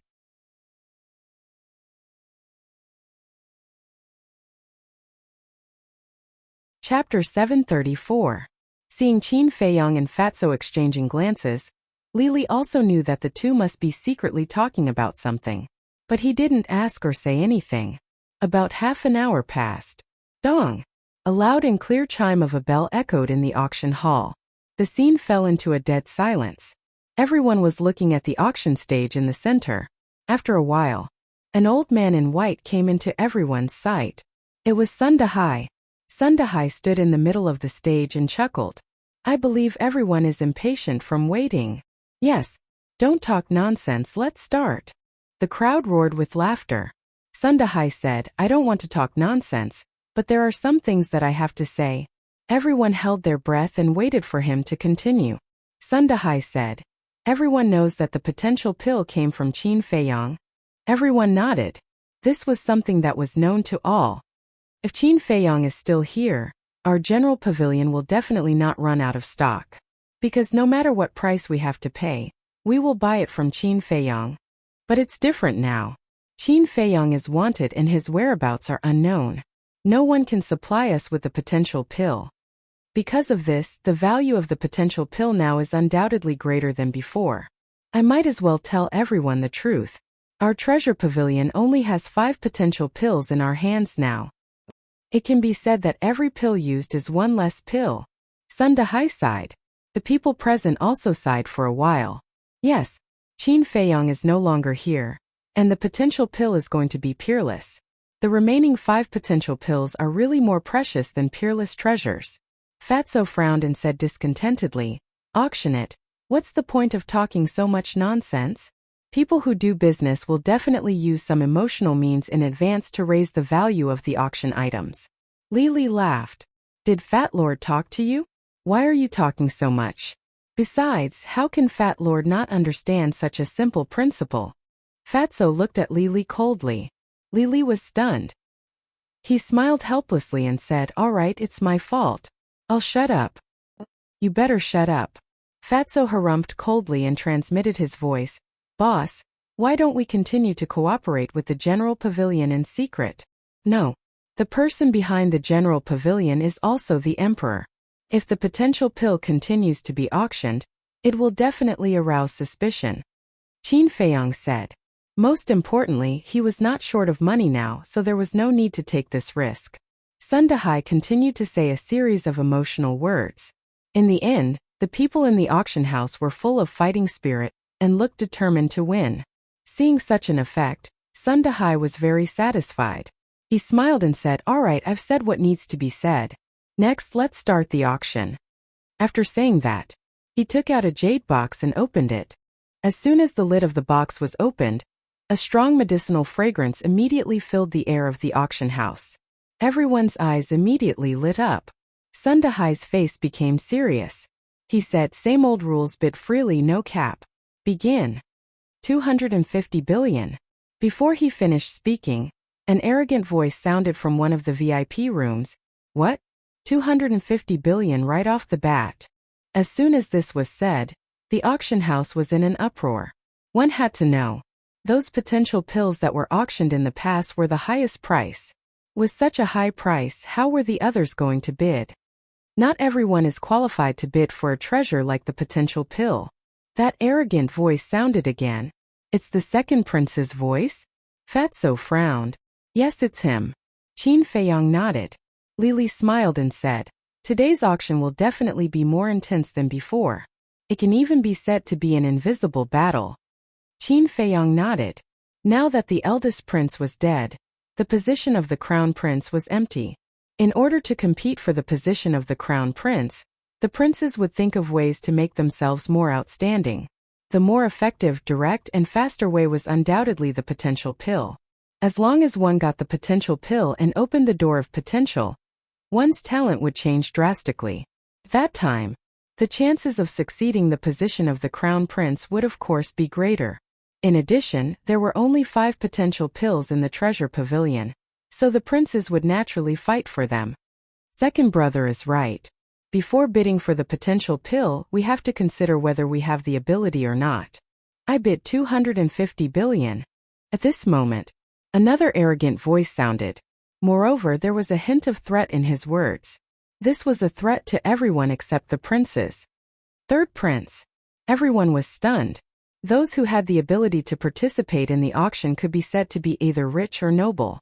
Which one of these people wasn't a shrewd old fox? They naturally understood the hidden meaning of the third prince's words. Therefore, no one dared to bid. No one dared to offend these princes. Third brother, how much wealth do you have? I know better than anyone. Why bother to compete? 250 billion. As soon as the third prince's voice fell, the second prince opened his mouth to mock. That's not necessarily true. 253 billion. The third prince continued to bid, unwilling to admit defeat. Then let's join in. 254 billion. 255 billion. The other princes also began to scramble to bid. For a time, the auction house became the exclusive battlefield of the princes. It was extremely intense. As for the others, they all became idlers who joined in the fun. Looking at this scene, Fatso sneered. Back in the imperial palace, none of these people didn't want Qin Feiyong to die. But now, they were all here madly bidding for the pills refined by Qin Feiyong. Didn't they find it ridiculous? Suddenly, Fatso looked at Qin Feiyong and said, "Boss, Fat Lord has a question." "What?" Qin Feiyong asked. Fatso said, "Since the owner of the treasure pavilion is also the emperor, why doesn't the emperor directly give them the potential pill?" Qin Feiyong shook his head and smiled and said, "If we do this, it will involve a lot of conflicts. First, who should we give the potential pill to? If we give it to the second prince, the other princes will definitely be dissatisfied. If we give it to another prince, the second prince will also feel uncomfortable. At that time, he will definitely say that the emperor is biased towards someone. Secondly, the son of the emperor is different from the children of ordinary families. For the children of ordinary families, their parents will do everything they can to give them everything they want. But the son of the emperor has to learn to fend for himself from a young age, because they are destined to be different from the moment they were born. If a son of the emperor doesn't have the ability, he will be abandoned sooner or later and fend for himself. Therefore, in some aspects the emperor won't care and let them fight for it with their own ability." Qin Feiyong explained. "In the past I was quite envious of them. They were born high and mighty and didn't have to worry about food and clothing. But after hearing what you said, I think it's better to forget about it. It's so hard to live, it's better to live an ordinary life." Fatso shook his head. "I don't agree with this. The poor have their troubles, the rich have their troubles. The only difference is that different people have different problems. Actually, in the end it's the same. There's not much difference," Lili said. Fatso immediately frowned and said angrily, "Didn't I tell you to shut up? Fine, I'll shut up. Lili was a little helpless. Qin Feiyong glanced at Lili and continued to look at the auction house. He transmitted his voice. "What he said makes sense." "Bullshit." Fatso coldly snorted. He just didn't like this person. Qin Feiyong didn't discuss this issue anymore and said to himself, "How many gold coins do we have?" "More than 300 billion, what's wrong?" Fatso asked. "Nothing." Qin Feiyong responded and didn't say anything else. His eyes flickered. Soon, the various princes raised the price of the potential pill to 260 billion. This price had far exceeded the previous auction prices. But Sun Dahai was very dissatisfied. What he wanted was to double the price of the potential pill. But after the princes made such a fuss, the others didn't dare to bid. According to this situation, it was estimated that at most it would be 300 billion in the end. "I have to think of a way." He pondered in his heart, 270 billion. But at this moment, a calm voice sounded. Everyone immediately raised their heads and looked at the VIP room where the voice came from. This voice sounds familiar? I also feel like I've heard it somewhere before. Everyone was suspicious. This seems to be Zhuge Mingyang's voice. He also intends to interfere. At the same time, Fatso frowned slightly. He increased the price by 10 billion in one go. He doesn't intend to interfere, but is determined to win. And I'm sure that the princes won't compete with Zhuge Mingyang. Qin Feiyong said. Zhuge Mingyang had already opened the second level of the Gate of Potential with his own ability. If he could get another potential pill, he would be able to open the third level. His talent would undoubtedly be more terrifying. At the same time, it also showed that Zhuge Mingyang didn't have much confidence in opening the third level of the Gate of Potential. Otherwise, he wouldn't have come to auction the potential pill. Similarly, it was also not beyond Qin Feiyong's expectation. When Zhuge Mingyang opened his mouth, The princes didn't say anything for a long time. Fatso said in surprise, "They really don't want to compete? If it were me, I wouldn't compete either." Qin Feiyang said. Whether it was talent or intelligence, this person was a monstrous existence. In the past, he followed the eldest prince and the other princes couldn't do anything about it. But now that the eldest prince was dead, these princes would definitely think of ways to win him over. So, they would rather not have this potential pill than offend Zhuge Mingyang. Is there anyone else who wants to bid? Seeing that the auction house was silent, Sun Dahai frowned and asked loudly. He was a little troubled. He thought that Zhuge Mingyang's bid would change the situation, but he didn't expect that the princes would directly give up the bid. Of course, he also understood the reason behind this. It was just that he really couldn't accept the price. But after waiting for a long time, no one said anything. Sigh. Sun Dahai couldn't help but sigh. Today was really a bad start. Since no one else wants to bid, then I'll announce the result. The final winner of the potential pill is Zhuge, Sun Dahai announced in a loud voice. But at this moment, a voice that seemed to be too weak to even stand up to the wind rang out. 280 billion. When this voice sounded, a trace of surprise crept onto everyone's face.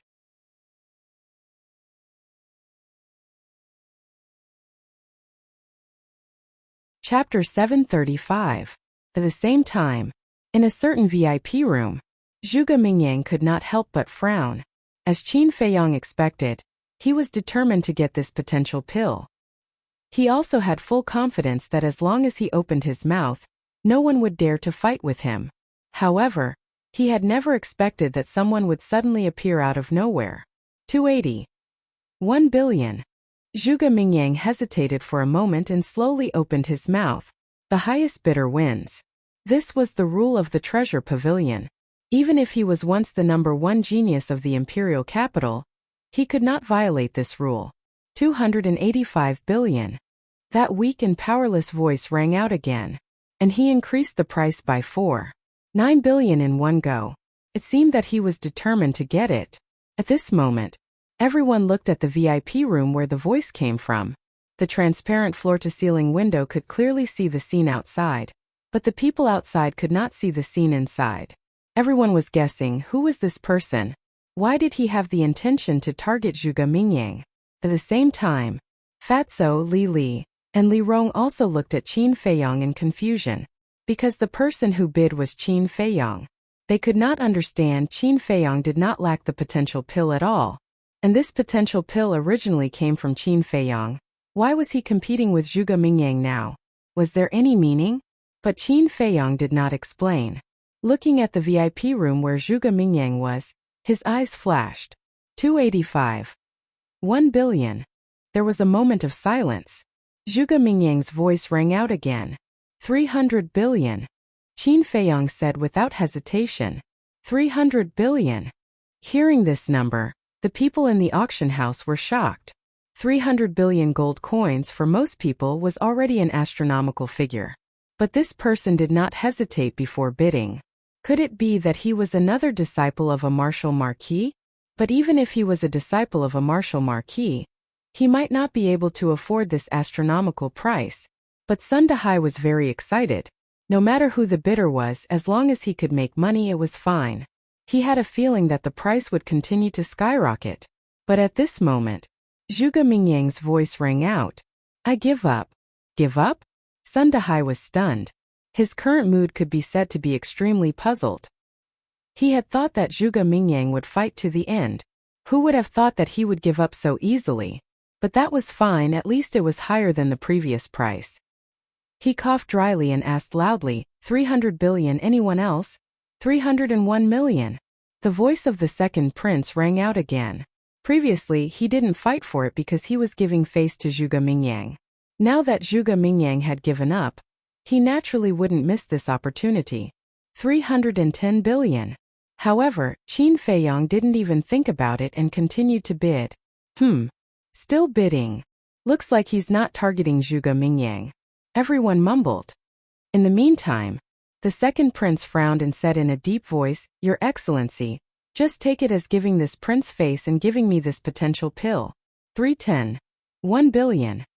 From his tone, one could tell that the price had already exceeded his limit.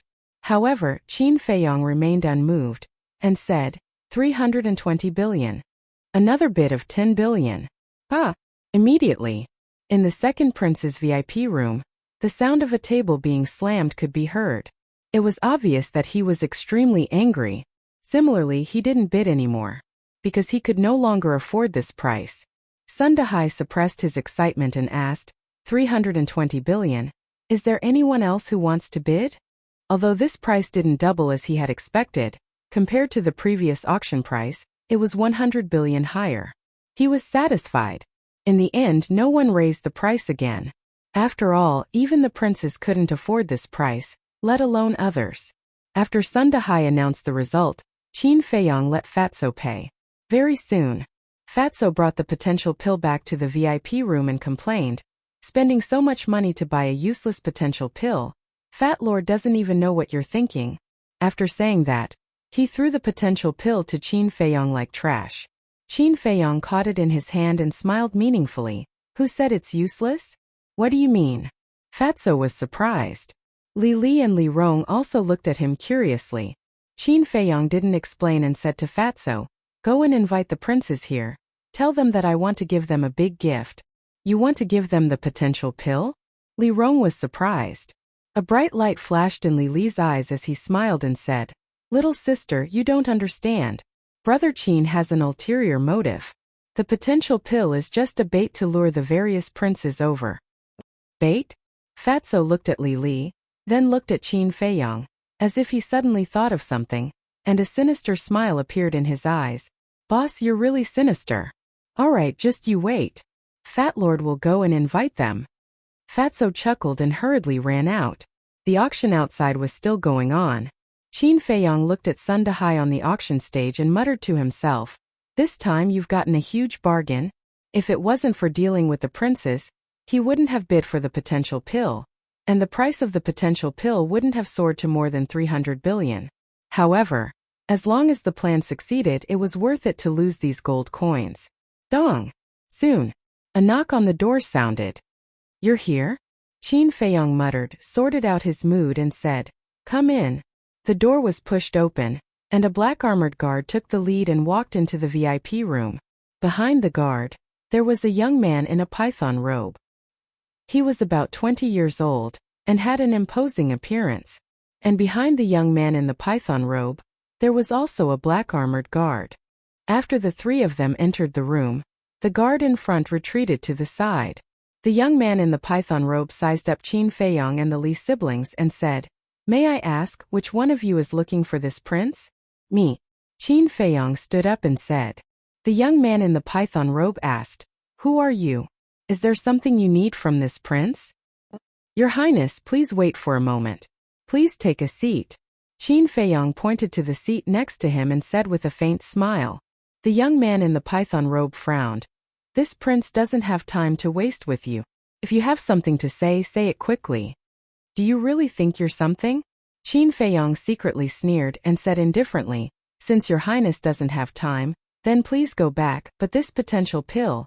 At this point, he returned to his seat and lowered his head to play with the potential pill in his hand. Seeing the potential pill, the young man in the python robe's eyes suddenly lit up, and then he smiled and sat opposite Qin Feiyong.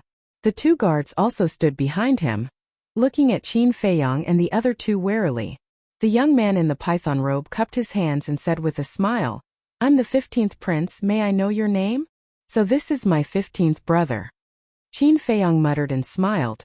Your Highness, please don't be impatient. When the guests are all here, I will naturally introduce myself. There's someone else? The 15th prince frowned. Dong! Before he finished speaking, there was a knock on the door. Please come in, Qin Feiyong said. The door opened, and another young man in a python robe and two black armored guards strode into the room. It was the 9th prince. 9th brother? 15th brother. Seeing that the 15th prince was also here, the 9th prince was immediately stunned. Seeing that the 9th prince was also here, the 15th prince was also stunned. Please take a seat. Qin Feiyong stood up and pointed at the empty seat next to the 15th prince, smiling at the 9th prince. What's going on? The ninth prince was confused. After a while, the other princes also arrived one after another. Only the second prince was not there yet. The third prince looked at Qin Feiyong suspiciously and said, "Why did you call all of us here?" "Your Highness, don't worry," Qin Feiyong said with a smile. Creak. At this moment, the door opened again. Fatso walked in with the second prince and his 2 guards. "Second brother is also here?" All the princes frowned. "Why are you all here?" The second prince could not help but raise his eyebrows. Qin Feiyong's eyes flashed as he stood up and walked to the floor-to-ceiling window. He then turned to the princes and said with a smile, "There are limited seats, so I can't let everyone sit. Please forgive me." The fourth prince said impatiently, "If you have something to say it quickly. Don't waste our time." "Then I'll introduce myself first. I'm Wang Hao from the Black Dragon City. I'm a 4-star battle grandmaster," Qin Feiyong said with a smile.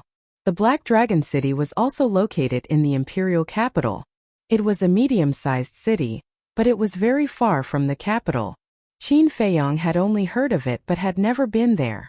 The second prince asked curiously, "Since Brother Wang is from the Black Dragon City, why did you come to our capital?" Qin Feiyong pondered for a moment and sighed. "It's a bit difficult to talk about this." The second prince said, "If it's difficult to talk about, then don't talk about it. Just tell us your purpose." "Well," Qin Feiyong hesitated, glanced at the black-armored guards and said, "Can you ask them to leave for a while?" With these guards there, he could not do anything at all. But hearing his pleading, all the princes frowned for a moment. Qin Feiyong said, "Everyone, what I'm going to say next is very important. Even if it's your confidence, you'd better not let them know." "So mysterious?" The princes were stunned. The second prince waved to the 2 guards behind him and said, "You guys go out first." "Your Highness, you can't. Yeah, this person's background is unknown. We have to be careful." The 2 guards hurriedly sent sound transmissions. "It's fine." The second prince waved his hand. This was the capital, and it was also the main pavilion of the treasure pavilion. Who would dare to cause trouble here? Moreover, they were all princes. Who would dare to harm them? One of the guards secretly said, "Then we'll guard outside the door. If there's anything, call us." The second prince nodded. Then, the 2 guards glanced at Qin Feiyong, then turned around and walked out. The second prince's guards left, and the other princes also let their guards go out. Qin Feiyong looked at Fatso and said, "Go close the door." "All right," Fatso shouted, turned around and ran to the door, stuck his head out to look at both sides of the door, and then closed it. Then, he walked to Qin Feiyong's side and quietly sent a sound transmission. "They're all guarding the door. What should we do?" "Kill them all," Qin Feiyong thought. "Are you crazy? They're right outside. If there's any movement, they'll hear it. At that time, even if we can kill the princes, we won't be able to escape."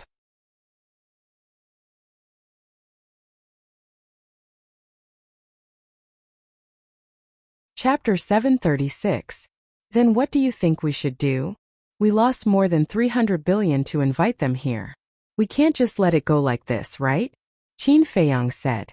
Fatso said, "But this is too risky. They are the sons of the emperor. How can there be no risk in killing them? Act according to the situation later. As long as I make a move, you immediately open a portal," Qin Feiyong secretly instructed. "All right," Fatso replied. Now that the arrow was on the bow, it had to be released. The second prince urged, "Hurry up and say it." Qin Feiyong raised his arm and released his fingers. The potential pill immediately appeared in front of the princes. Immediately, everyone's eyes lit up, full of desire. Qin Feiyong smiled and said, "Actually, I didn't snatch the potential pill for myself, but to give it to your highness." "For us?" The princes looked at each other. "That's right. This is my first time in the capital and I'm unfamiliar with the place, so I would like to ask your highness to take care of me in the future," Qin Feiyong said. The princes suddenly realized that he was trying to curry favor with them. The second prince said playfully, "We have seen your sincerity, but how are we going to split this potential pill?" Qin Feiyong said, "Then according to your highness, how should we split this potential pill?" The second prince smiled and said, "That will depend on your choice." In other words, Qin Feiyong could only choose one person. "Hearing your highness' words, it seems that I really have to think about it." Qin Feiyong furrowed his brows as he sized up the princes. The princes also looked at Qin Feiyong expectantly. After all, this was a big bargain. Who didn't want it? In the end, Qin Feiyong chuckled and said, "After thinking about it, I still feel that it's more appropriate to choose your highness, the second prince." The second prince smiled. However, the faces of the other princes darkened. Qin Feiyong said, "Everyone, don't be anxious. Although I don't have the potential pill, I have prepared a greeting gift for everyone." The 15th prince snorted coldly and said, "What kind of meeting gift can compare to the potential pill?" "Your highness is right. It is indeed incomparable to the potential pill, but it is still a rare treasure. I guarantee that you will be satisfied." Qin Feiyong smiled and walked up to the second prince, offering the potential pill with both hands. The second prince chuckled as he grabbed the potential elixir. But at this moment, Qin Feiyong abruptly raised his head, and two sharp beams of light shot out from his eyes. Following closely, a red sword aura shot out from his fingertip and entered the second prince's glabella. Ah! A painful scream suddenly exploded in the auction house. What's the situation? Everyone was bewildered. Sundahai, who was in the auction house, immediately stopped the auction and looked at Qin Feiyong's VIP room in surprise. In the meantime, inside the VIP room, the third prince and the others were also glaring at the second prince, who had fallen to the ground in disbelief. Fatso also opened a portal. In the blink of an eye, after killing the second prince, Qin Feiyong grabbed the potential elixir and looked at the third prince and the others, murderous intent overflowing from his eyes. Whoosh! With a wave of his hand, more than a dozen sword auras appeared and entered the glabella of the princes. Immediately, blood splattered across the sky. The screams shocked everyone. Qin Feiyong sneered and said, "This is my gift to all of you. Are you satisfied?" Bang! Before he finished speaking, the door was forced open. The black-armored guards guarding outside swarmed into the VIP room. When they saw the situation of the princes, their expressions changed drastically. Fatso shouted, "Boss, let's go." Qin Feiyong glanced at those black-armored guards, then took a step forward and directly entered the teleportation gate. Li Li and Li Rong also hurriedly got up and rushed into the portal. One of the guards suddenly came back to his senses and shouted, "Stop them!" Qin Feiyong raised the corner of his mouth and said with a cold smile, "Go back and tell the emperor and the state preceptor that I, Qin Feiyong, will be back sooner or later." This sentence resounded throughout the auction house, with strong hatred and murderous intent. What? There was no suspense. The auction house was in an uproar. "You are the 14th prince?"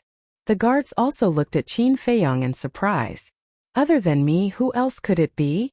Qin Feiyong smiled coldly, and his figure disappeared without a trace. Crack! Just as Qin Feiyong left, the floor-to-ceiling window shattered.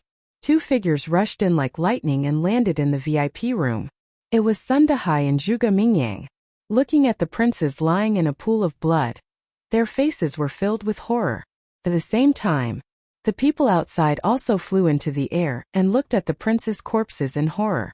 Qin Feiyong actually appeared again, and he even killed all the princes. Wasn't this person too crazy? Where is he? After Zhuge Mingyang came back to his senses, he looked at the guards with a gloomy look. "He escaped," one of the guards said. Zhuge Mingyang said angrily, "He killed so many princes, and you actually let him escape. Do you know what the consequences are?" The guards wanted to say something but stopped. Their faces were full of horror. Although this matter was not their fault, it was their fault for not protecting their master well. If the emperor pursued this matter, none of them would be able to live. So many of you can't even stop one Qin Feiyong. You are all good-for-nothings and useless. What are you waiting for? Hurry up and inform the commander.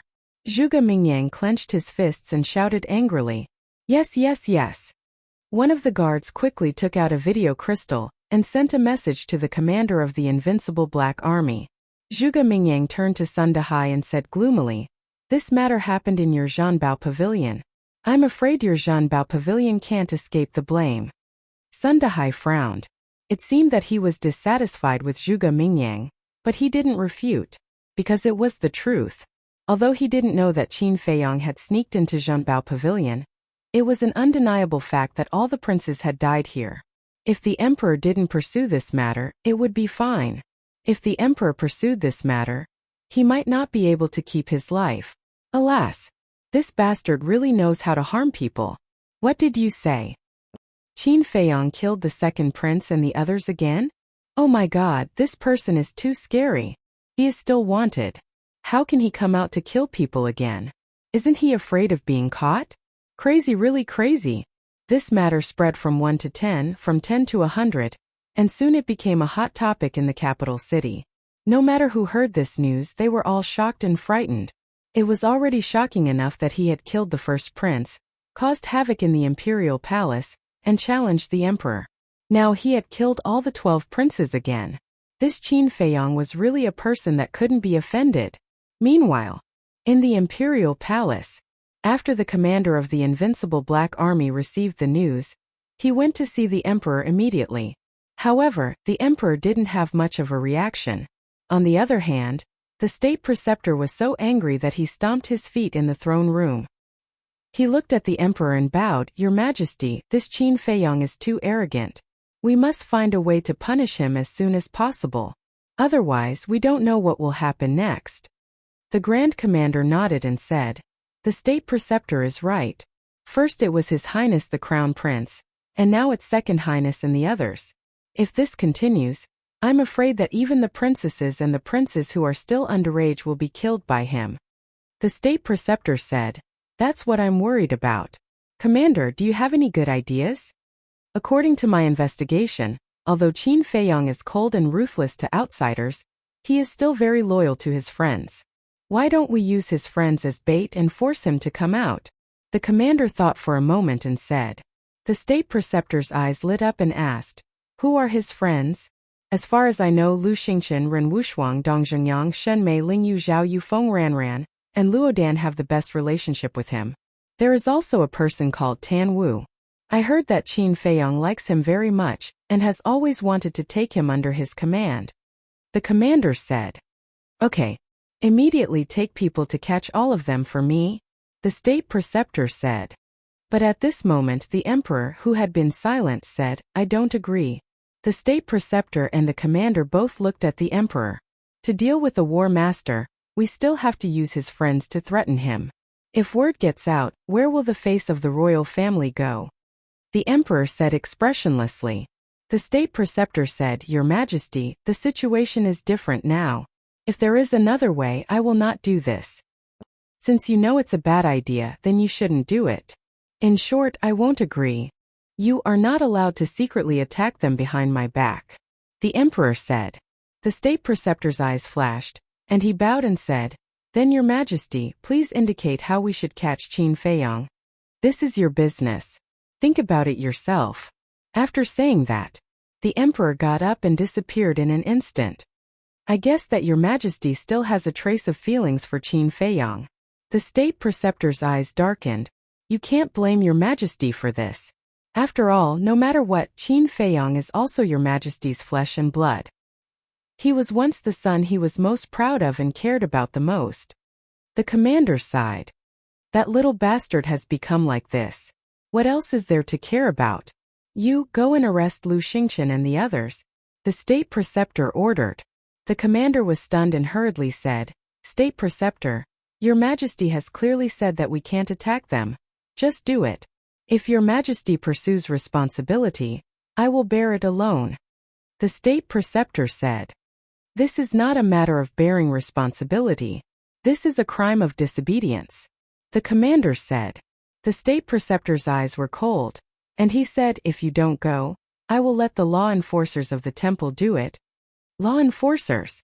The commander's body trembled, and he nodded and said, "Okay, we will do as the state preceptor said, but I have a small condition." "Say it." The state preceptor said, "You can arrest them but don't hurt them. After all, they only have a good relationship with Qin Feiyang. There is nothing else." The commander said, "Do I need you to say that? If Qin Feiyang really does not save them, I will definitely let them go." The state preceptor said. Well, I will do it right away.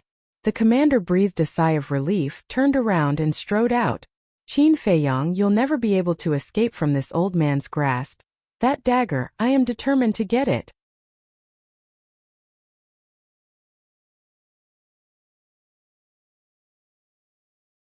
Chapter 737. Divine Palace. A golden figure appeared out of thin air.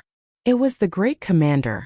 Following closely, black armored guards appeared above the Pill Hall and Martial Arts Hall. There were 20 of them, and the aura they emitted was unfathomable. Go down! The great commander shouted coldly. His voice was as loud as a bell. Whoosh! Immediately, those black armored guards rushed into the Pill Hall and Martial Arts Hall like lightning. What's going on? Why are there so many invincible black army? Looking at the black armored guards that looked like divine soldiers descending from the heavens, the disciples of the Temple of Light were bewildered. After a while, Lu Xingchen, Ren Wushuang, Shun Mei, Tan Wu, Dong Zhengyang, Ling Yu, and the others were brought to the great commander. They too were baffled by this. However, Lu Xingchen could vaguely guess. He looked at the great commander, cupped his hands and asked, Sir, did we do anything wrong? No. The great commander shook his head. Lu Xingchen said, Sir, since we didn't do anything wrong, why did you bring us here? Ren Wushuang and the others were also confused. Follow me to a place first. The great commander waved his hand, and a portal opened. Dong Zhengyang transmitted his voice. Look at him. He doesn't seem to be friendly. Lu Xingchen's eyes flashed. He said to himself, don't be rash. Let's observe the situation first. Let's go. After speaking, he took the lead and stepped into the portal. Dong Zhengyang and the others looked at each other and walked in one after another. Immediately, the Grand Commander also led the 20 guards into the teleportation gate. Soon, everyone appeared in an unfamiliar place. Below them was a vast mountain range. They couldn't see the end of it. The mountain range was high and low, and the peaks were stacked on top of each other. The mountain stream was filled with towering trees, and the thick vines were entangled like dragons. At the same time, everyone could still feel a terrifying aura from the mountain stream. Where is this? Lu Xingchen and the others were confused. Suddenly, Dong Zhengyang pointed to a place in front and said in surprise, Look, there's an ancient castle. Everyone looked over. There was a giant mountain that was several thousand feet tall standing in the middle of the mountain. On top of the mountain there was an ancient castle. The castle was huge and towered into the clouds. It was completely black like ink and emitted a mysterious and cold aura. And on the front of the castle, there were 2 big words carved in blood. God's prison. Looking at these 2 words, Lu Xingchen's gaze trembled. He couldn't help but feel an uneasy premonition. Immediately, he then sent a voice transmission to Dong Zhengyang and the others, exhorting them, everyone, you must be careful because this is the back mountain of the imperial palace. Qin Feiyang's mother is now imprisoned in this divine prison. What? The group of people was shocked. Why did the commander of the invincible black army bring them to the divine prison? You don't have to be nervous. I brought you here because I want you to do something for me. As long as you do as I say obediently, I will let you go immediately. The Grand Commander said. One thing. Is it because of Qin Feiyang? Lu Xingchen furrowed his brows slightly, but did not ask directly. Because sometimes you can't be too smart. He looked at the Grand Commander suspiciously and asked, What is it? I believe you already know that Qin Feiyang killed the second prince and the others. The Grand Commander said. Yes. Lu Xingchen and the others nodded. Although this matter had just happened, it caused a huge commotion, so it was immediately spread in the divine palace. To tell you the truth, His Majesty is very angry now. The Imperial Preceptor even gave the order for me to capture you all, and use you all to threaten Qin Feiyang. The Grand Commander said. Lu Xingchen frowned and said, So you brought us here? That's right. But I also know that this matter has nothing to do with you. So, as long as you are willing to cooperate with me and persuade Qin Feiyang to come back and surrender, nothing will happen. On the contrary, if you are not willing to cooperate, then I will have to throw you into the divine prison to lure Qin Feiyang here. The Grand Commander was very straightforward, and could be considered an open and aboveboard person.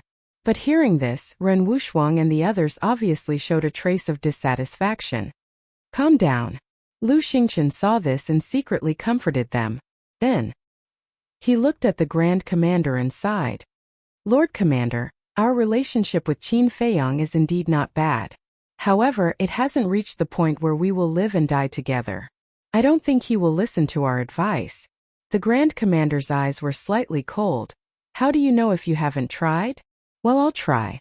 Lu Xingchen sighed helplessly, took out the image crystal, and poured his battle qi into it.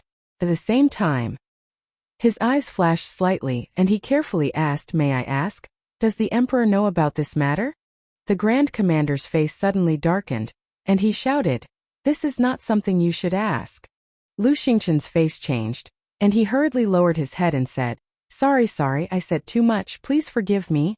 But an imperceptible light flashed across his eyes. At the same time, on the mountain peak near the Black Dragon Pool, Qin Feiyang and Fatso had already taken the facial restoration pill and restored their true appearance. Lili asked with a smile, "Brother Qin, what are your plans now?" Fatso raised his eyebrows and said, "What plans do we have? Does it have anything to do with you?" "Not necessarily." Lili chuckled. Fatso was taken aback and frowned. "What do you mean?" Lili smiled but did not say anything. Qin Feiyang also turned around, looked at Li Li and Li Rong and said, "Tell me, who are you?" "We." Li Li was about to speak. At this moment Qin Feiyang's image crystal rang. He took out the image crystal and merged a wisp of battle qi into it. Immediately, Lu Xingchen and the others appeared, including the Grand Commander of the Invincible Black Army. Seeing that Lu Xingchen and the others were with the Grand Commander, Qin Feiyang's heart skipped a beat. Lu Xingchen asked, "Brother Qin, where are you now?" As he spoke, he winked at Qin Feiyang. After being together for so long, Qin Feiyang knew Lu Xingchen very well. He immediately understood and said indifferently, "Where I am has something to do with you. Indeed, it has nothing to do with you. But because of you, we were all captured by the Grand Commander. If you don't come back and turn yourself in, I'm afraid we'll be in big trouble. Brother Qin, in any case, we're friends. You can't implicate us." Lu Xingchen said. "Friends? I can't afford to be friends with you." Qin Feiyang sneered, then looked at the Grand Commander and mocked, "You want to capture a few cats and dogs to threaten me, Qin Feiyang? Aren't you looking down on me too much?" "Is that so?" A cold light flashed in the Grand Commander's eyes. His index finger shot out and a wisp of battle qi entered Lu Xingchen's chest like lightning. Lu Xingchen's body trembled and he spat out a mouthful of blood on the spot.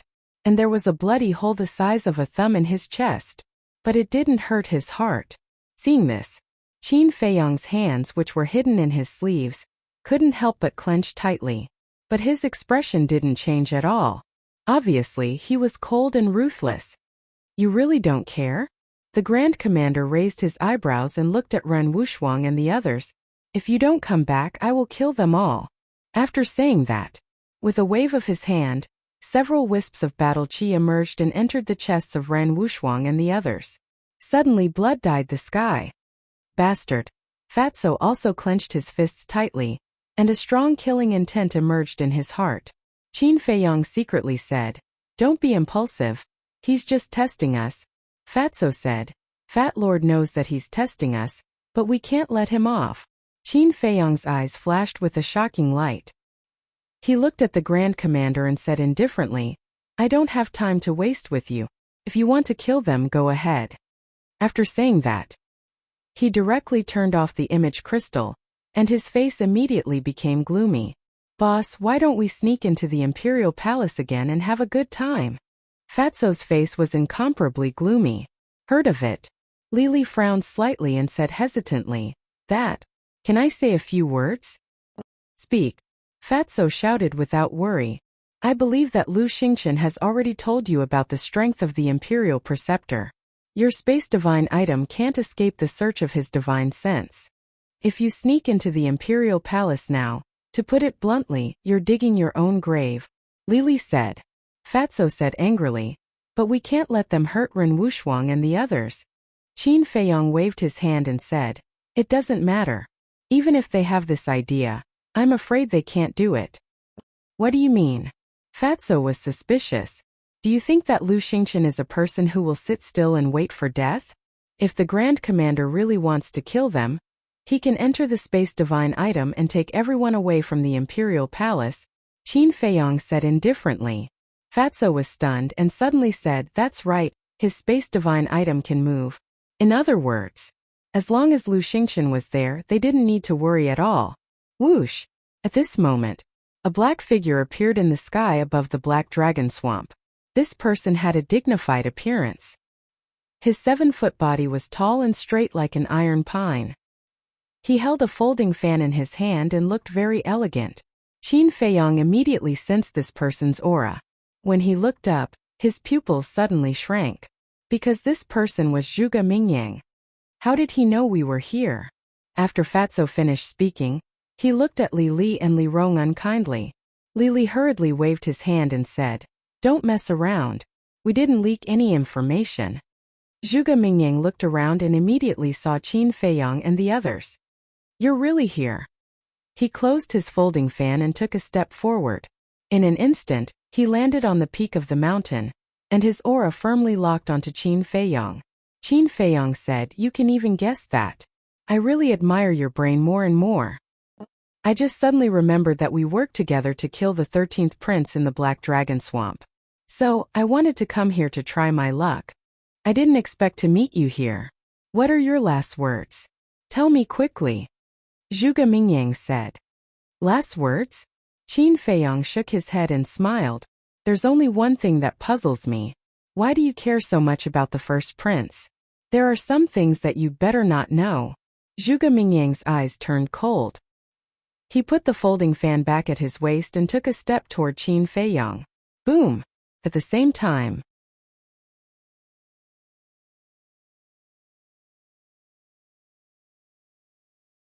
Chapter 738. Seeing this, Qin Feiyong's expression suddenly changed, and he shouted, hurry up and leave. Shua! The 4 of them jumped down without hesitation and quickly fell down. Zhuge Mingyang was a 9-star war sect.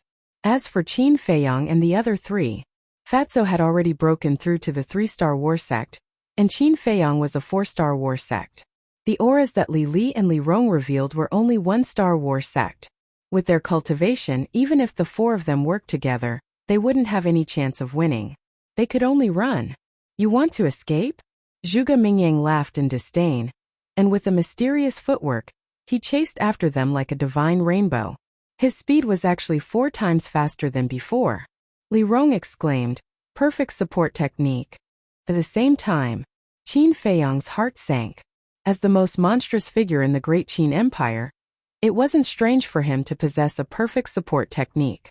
But now, facing Zhuge Mingyang, who was filled with killing intent, they didn't even have the chance to escape.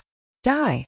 With the cultivation of a 9-star war sect, coupled with the perfect support technique, Zhuge Mingyang's speed was not something that Qin Feiyong and the other 3 could compare to.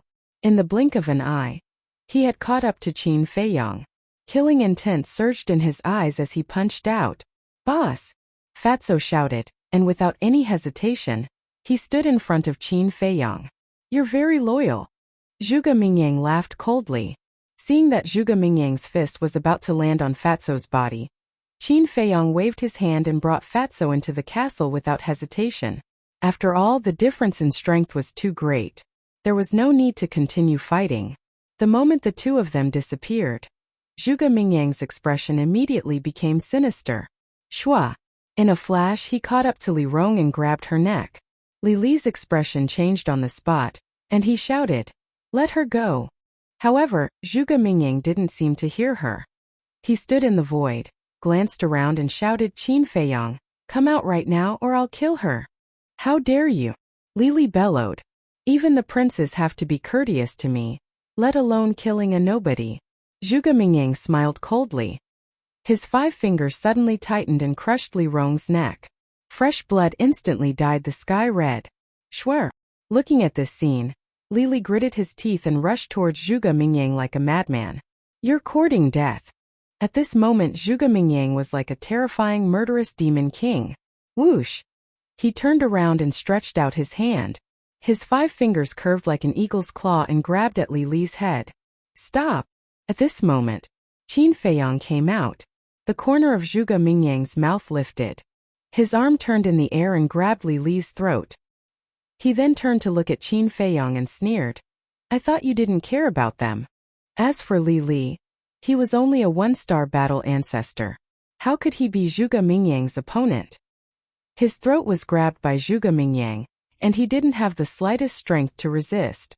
Qin Feiyang glanced at Zhuge Mingyang and looked at Li Li. What did you call her just now? Sure.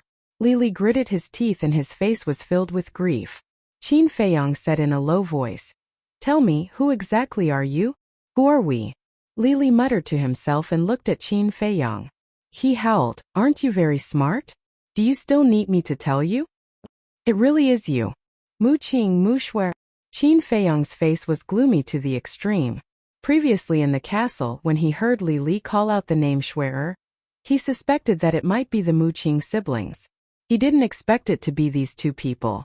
But he couldn't understand why these 2 people would walk together with Lu Xingchen.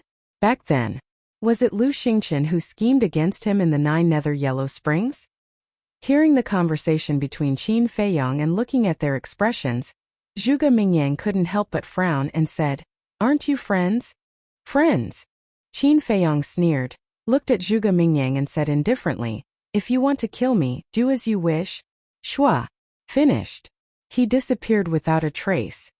What's going on? Zhuge Mingyang was a little confused and didn't know what to do for a moment. In the past, I schemed against him many times and almost caused him to lose his life. Now I'm afraid he can't wait to kill me with his own hands. How can he be my friend? Mu Qing mocked. Zhuge Mingyang raised his eyebrows, murderous intent surging in his eyes, and said, In that case, it's useless to keep you alive. Want to kill me? You don't have the ability. Mu Qing grinned hideously. A peerlessly terrifying aura suddenly rushed out of his body.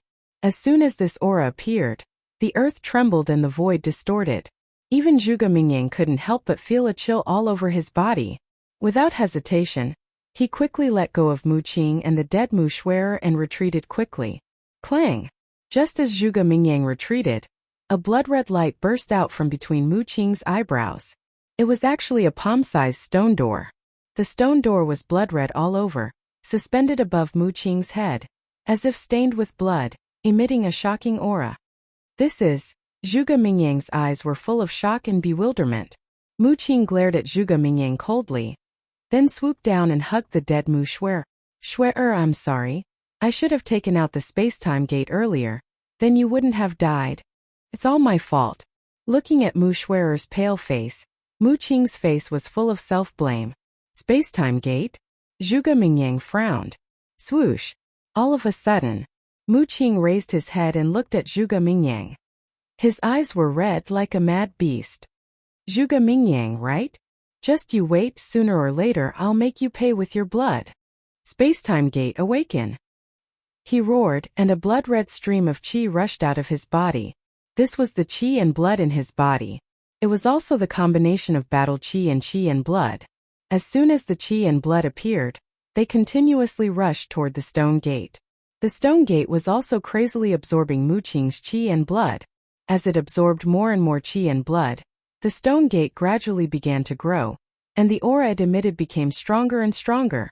Not only was Zhuge Mingyang unable to get close, but he was also forced to retreat. However, Mu Qing's body was undergoing earth-shaking changes. His face was becoming old. The flesh and blood in his body were being hollowed out. Soon he became a skinny old man with a face full of wrinkles. Still can't be awakened?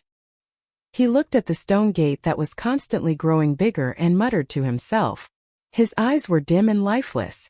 Suddenly, he roared, Qin Feiyang, come out and help me if you don't want to die. Swoosh!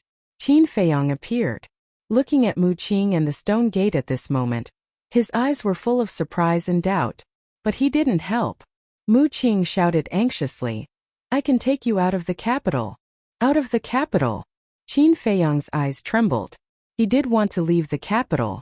But at the same time, this was also the most troublesome problem for him now. Because there was only one way to leave the capital. That was through the teleportation altar in the pagoda. However, Elder Qin was guarding the pagoda, and Elder Qin's strength was unfathomable.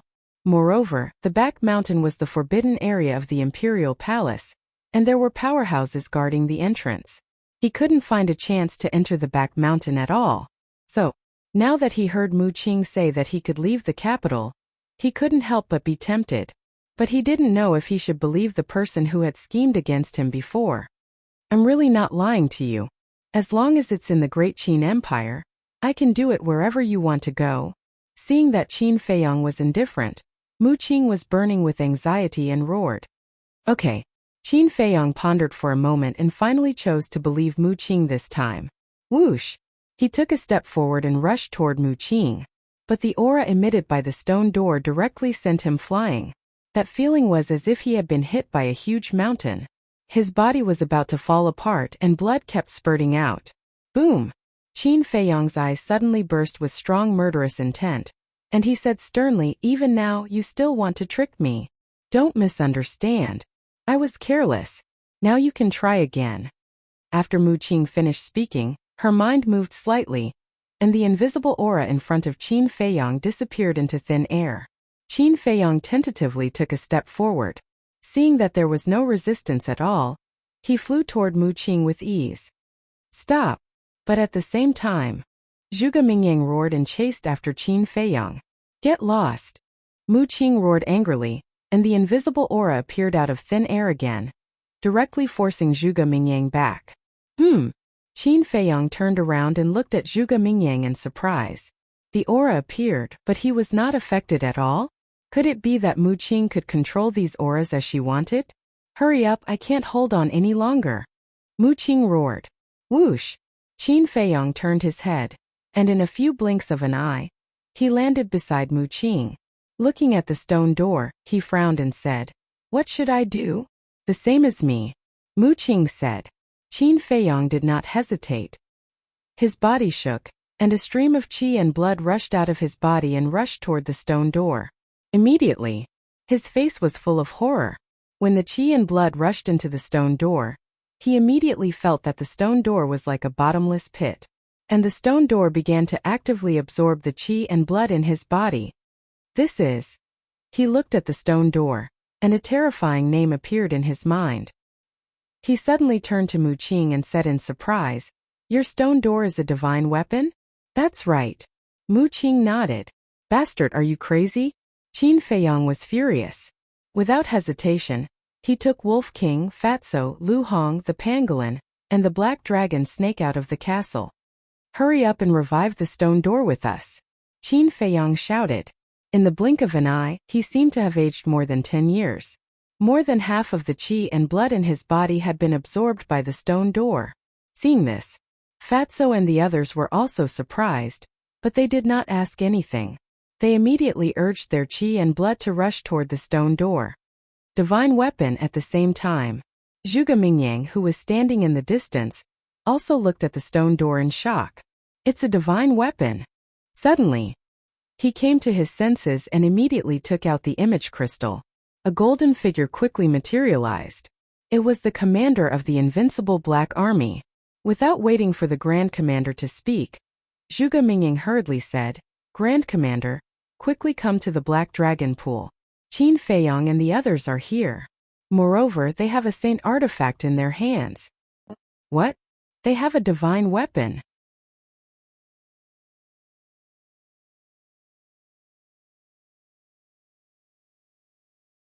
Chapter 739. See for yourself if you don't believe me. Zhuge Mingyang turned the image crystal to face Qin Feiyong and the others. Looking at the stone door, the Grand Commander's pupils constricted and he said, Give me the coordinates. Okay. Zhuge Mingyang nodded. Qin Feiyong and the others saw the message between Zhuge Mingyang and the Grand Commander. Mu Qing said anxiously, Qin Feiyong, is there anyone else in your castle? Just Zhuge Mingyang alone was enough to make them unable to fight back. If the Grand Commander joined in, they would be doomed. No. Qin Feiyong shook his head. We're done for. With our cultivation, I'm afraid it'll be difficult to revive the space-time gate. We might even be sucked dry by the space-time gate and die. Mu Qing's eyes were filled with despair. What's the use of saying all this now? Let's work harder. Otherwise, we'll die in the hands of the Grand Commander before our blood is sucked dry by the space-time gate. Qin Feiyang said in a low voice. A sacred artifact was comparable to a 9-star battle saint. It required an extremely vast amount of battle qi and blood to revive. A 9-star battle saint was an invincible existence to Qin Feiyang and the others. Therefore, they were simply digging their own graves by reviving the space-time gate. At this moment, whether it was Qin Feiyang or Fatso and the others, they were all skin and bones. Their lives were in danger. To make matters worse, the Grand Commander came with a group of black armored guards. The cultivation of each of these black armored guards was comparable to Zhuge Mingyang. There were 50 to 60 of them. It's indeed a sacred artifact. As soon as the Grand Commander appeared and sensed the aura emitted by the space-time gate, his face was filled with horror. Zhuge Mingyang said, "Is there any way to stop them?" The Chief Commander shook his head and said, "I can't do it with my strength. I have to call the Chief Commander of the Kirin Army." After saying that, the commander of the Invincible Black Army took out an image crystal. General of the Kirin Army. Qin Feiyang's eyes trembled. He looked at Mu Qing gloomily and said, "You've got us into big trouble this time." Mu Qing also looked bitter and helpless. If he had any other choice, he would not have come to the dimensional gate. Fatso asked, "Boss, is the commander of the Kirin Army very strong?" "Very strong. But I'm not too sure how strong they are. However, it is not hard to imagine that the commander of the Invincible Black Army would ask him for help. He must be a 9-star battle saint or even higher, because only existences at this level have the strength to contend against sacred artifacts." Qin Feiyang said. "A 9-star battle saint or even higher?" Fatso and the others trembled. If this person came, wouldn't they be finished? "What's the matter?" Right at this moment, an imperious voice echoed in the rift. It was deafening like the chime of a giant bell. Qin Feiyang and the others looked over and saw a burly man standing above the image crystal of the Invincible Black Army's chief commander. This man was 8 feet tall and looked like a small giant. His upper body was exposed, revealing his well-developed chest muscles. His long red hair was fluttering behind his back. His whole body emitted a wild aura. "Come to the Black Dragon Pool quickly. Qin Feiyang has a sacred artifact." The chief commander of the Invincible Black Army told the burly man the coordinates. A sacred artifact. The burly man's eyes trembled. He immediately opened a portal and arrived at this place. This aura.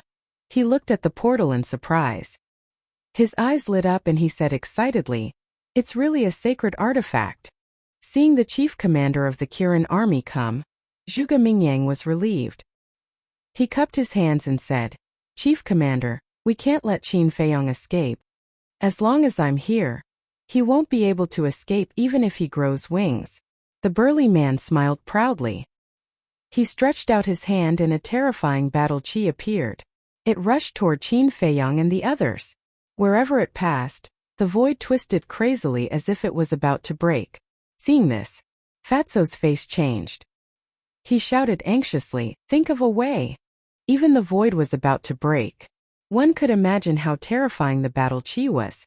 Once they were submerged by the battle qi, they would definitely be crushed into pieces. "There's no other way. We can only hide in the castle for now," Qin Feiyang said in a low voice. If it was in normal times, the castle would be the best place to hide. But it was different now. If they entered the castle now, they would be like a turtle in a jar. Because, once they entered the castle, Zhuge Mingyang and the others would definitely call the Imperial Preceptor. The castle could escape the search of others, but it couldn't escape the search of the Imperial Preceptor's divine sense. At that time they would only have a dead end. But now there was no other choice. Could it be that we can only wait for death? Wolf King roared in the sky. His eyes were full of unwillingness. Sigh. Qin Feiyang sighed deeply. This time they had really reached a dead end. And all of this was brought about by Zhuge Mingyang. Swish. He raised his head and looked at Zhuge Mingyang. "If I don't die, I will definitely come back to settle this score with you. Wait until you save your life." Zhuge Mingyang sneered. Qin Feiyang's eyes flashed with a cold light. He was about to lead everyone into the castle.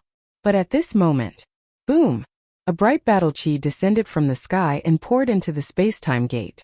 Clang! In an instant, the space-time gate became more than 10 feet tall. It emitted a bloody light and released a shocking aura.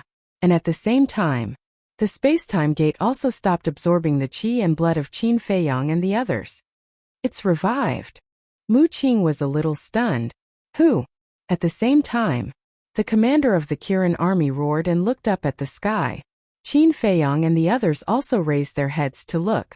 They saw a blurry silhouette standing between the clouds. Who is he? Why is he helping us?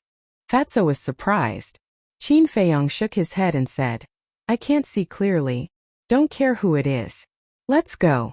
Mu Qing came back to her senses and immediately carried Mu Xue'er into the space-time gate without looking back. Let's go. Qin Feiyang quivered and immediately led Fatso and the others. When the group entered the space-time gate, with a loud clang, the space-time gate shrunk rapidly and then disappeared into the void. Damn it! The two commanders were furious. With strong killing intent, they rushed toward the clouds at the same time. But before they could get close, the person standing among the clouds suddenly disappeared from their sight without warning. Who is it? Get out here for this, commander! The two of them stood in the sky and roared. Their aura was like a torrent, surging in all directions. But after a while, the person did not appear again, and no one responded to them. Below, Zhuge Mingyang's face was also extremely gloomy. He thought that Qin Feiyang would not be able to escape this time, but he did not expect another mysterious person to appear at the critical moment. Even the two grand commanders were unable to capture that person's true appearance. From this, it could be seen how powerful this mysterious person was. He could not figure it out. What had Qin Feiyang done all these years? Why was there such a terrifying expert behind him? In the sky above a mountain range, swoosh! Figures appeared out of thin air one after another. It was Qin Feiyang and the others. Where is this? The few of them scanned their surroundings in surprise. The mountain range was vast and boundless with lush ancient trees and vines. In the mountain stream they could sense the aura of countless fierce beasts. But the aura of these fierce beasts were not very strong. They were basically between the War Emperor and the War Master. Why does it look so familiar? Wolf King muttered. Clang! The gate of time and space followed closely behind the crowd and appeared in front of Mu Qing. Mu Qing waved her hand and the space-time gate flew into her glabella. Then she looked at Mu Xue'er in her arms, her eyes filled with sadness and anger. Qin Feiyang glanced at Mu Qing and then glanced at the mountain range below. He sympathized with Mu Xue'er's experience, but he was not sad, because their relationship was hostile to begin with. The Wolf King suddenly said, I remember now. This place is deep in the mountains outside the provincial capital. Fatso's eyes lit up and he nodded. Yes, yes, yes. Fat Lord also remembered. When Brother Wolf and I went to look for Lion-Headed Eagle and Blood Eagle, we came here. Qin Feiyang said, so, this is the spirit state. Fatso and Wolf King nodded. Qin Feiyang's eyes suddenly had a trace of disbelief as he turned to look at Mu Qing. But Mu Qing still lowered her head and stared at Mu Xue'er in a daze. Wolf King suggested, why don't we take a look at the Holy Palace first? We can't go. Qin Feiyang shook his head. Previously, Zhuge Mingyang heard that they were going to leave the capital. Now that they had successfully escaped, the first place Zhuge Mingyang and the others suspected was the spirit state. After all, he used to live in the spirit state. If he went to the Holy Palace now, when the people from the capital came to investigate, not only would his whereabouts be exposed, even those who were related to him would be implicated. So now it was best not to appear in front of others, or even let others know that he was back. Then where are we going now? Lu Hong asked. I don't know either. Qin Feiyang shook his head and said, I have to think about it. You guys go to the castle and cultivate. Fatso and the others nodded. Originally, they were very proud of their current cultivation. But when they saw the strength of those people in the capital, especially the state preceptor, they didn't have the courage to fight at all in front of this person, leaving only powerlessness and despair. So now they had to race against time to improve their strength. Qin Feiyang waved his hand and sent everyone into the castle. Then, he looked at Mu Qing and said, the dead can't be brought back to life. My condolences. Mu Qing suddenly raised his head and glared at Qin Feiyang, roaring, "It's all your fault. If it weren't for you, Shui wouldn't have died." Qin Feiyang raised his eyebrows and said, "What does it have to do with me? It's you who wanted to follow me. If it weren't for Lu Xingchen's instructions, would I have followed you?" Mu Qing smiled disdainfully. "Instructions?" Qin Feiyang frowned and said, "What did Lu Xingchen tell you? What's your relationship with Lu Xingchen?" "He asked me to take you away from the capital. As for my relationship with him, I have no comment." After Mu Qing finished speaking, he looked down at Mu Shui with a doting smile on his face and whispered, "Shui, don't worry, brother will take you home soon. Then you're tuning in to the Li Mei's Sword of Destiny YouTube channel. We're so grateful for your support, and don't forget to subscribe to join us on this incredible journey through captivating stories. Your generosity through donations truly makes a world of difference, as it's the primary source of revenue that allows me to expand and enhance this channel for you. Thank you from the bottom of my heart for being a part of this adventure.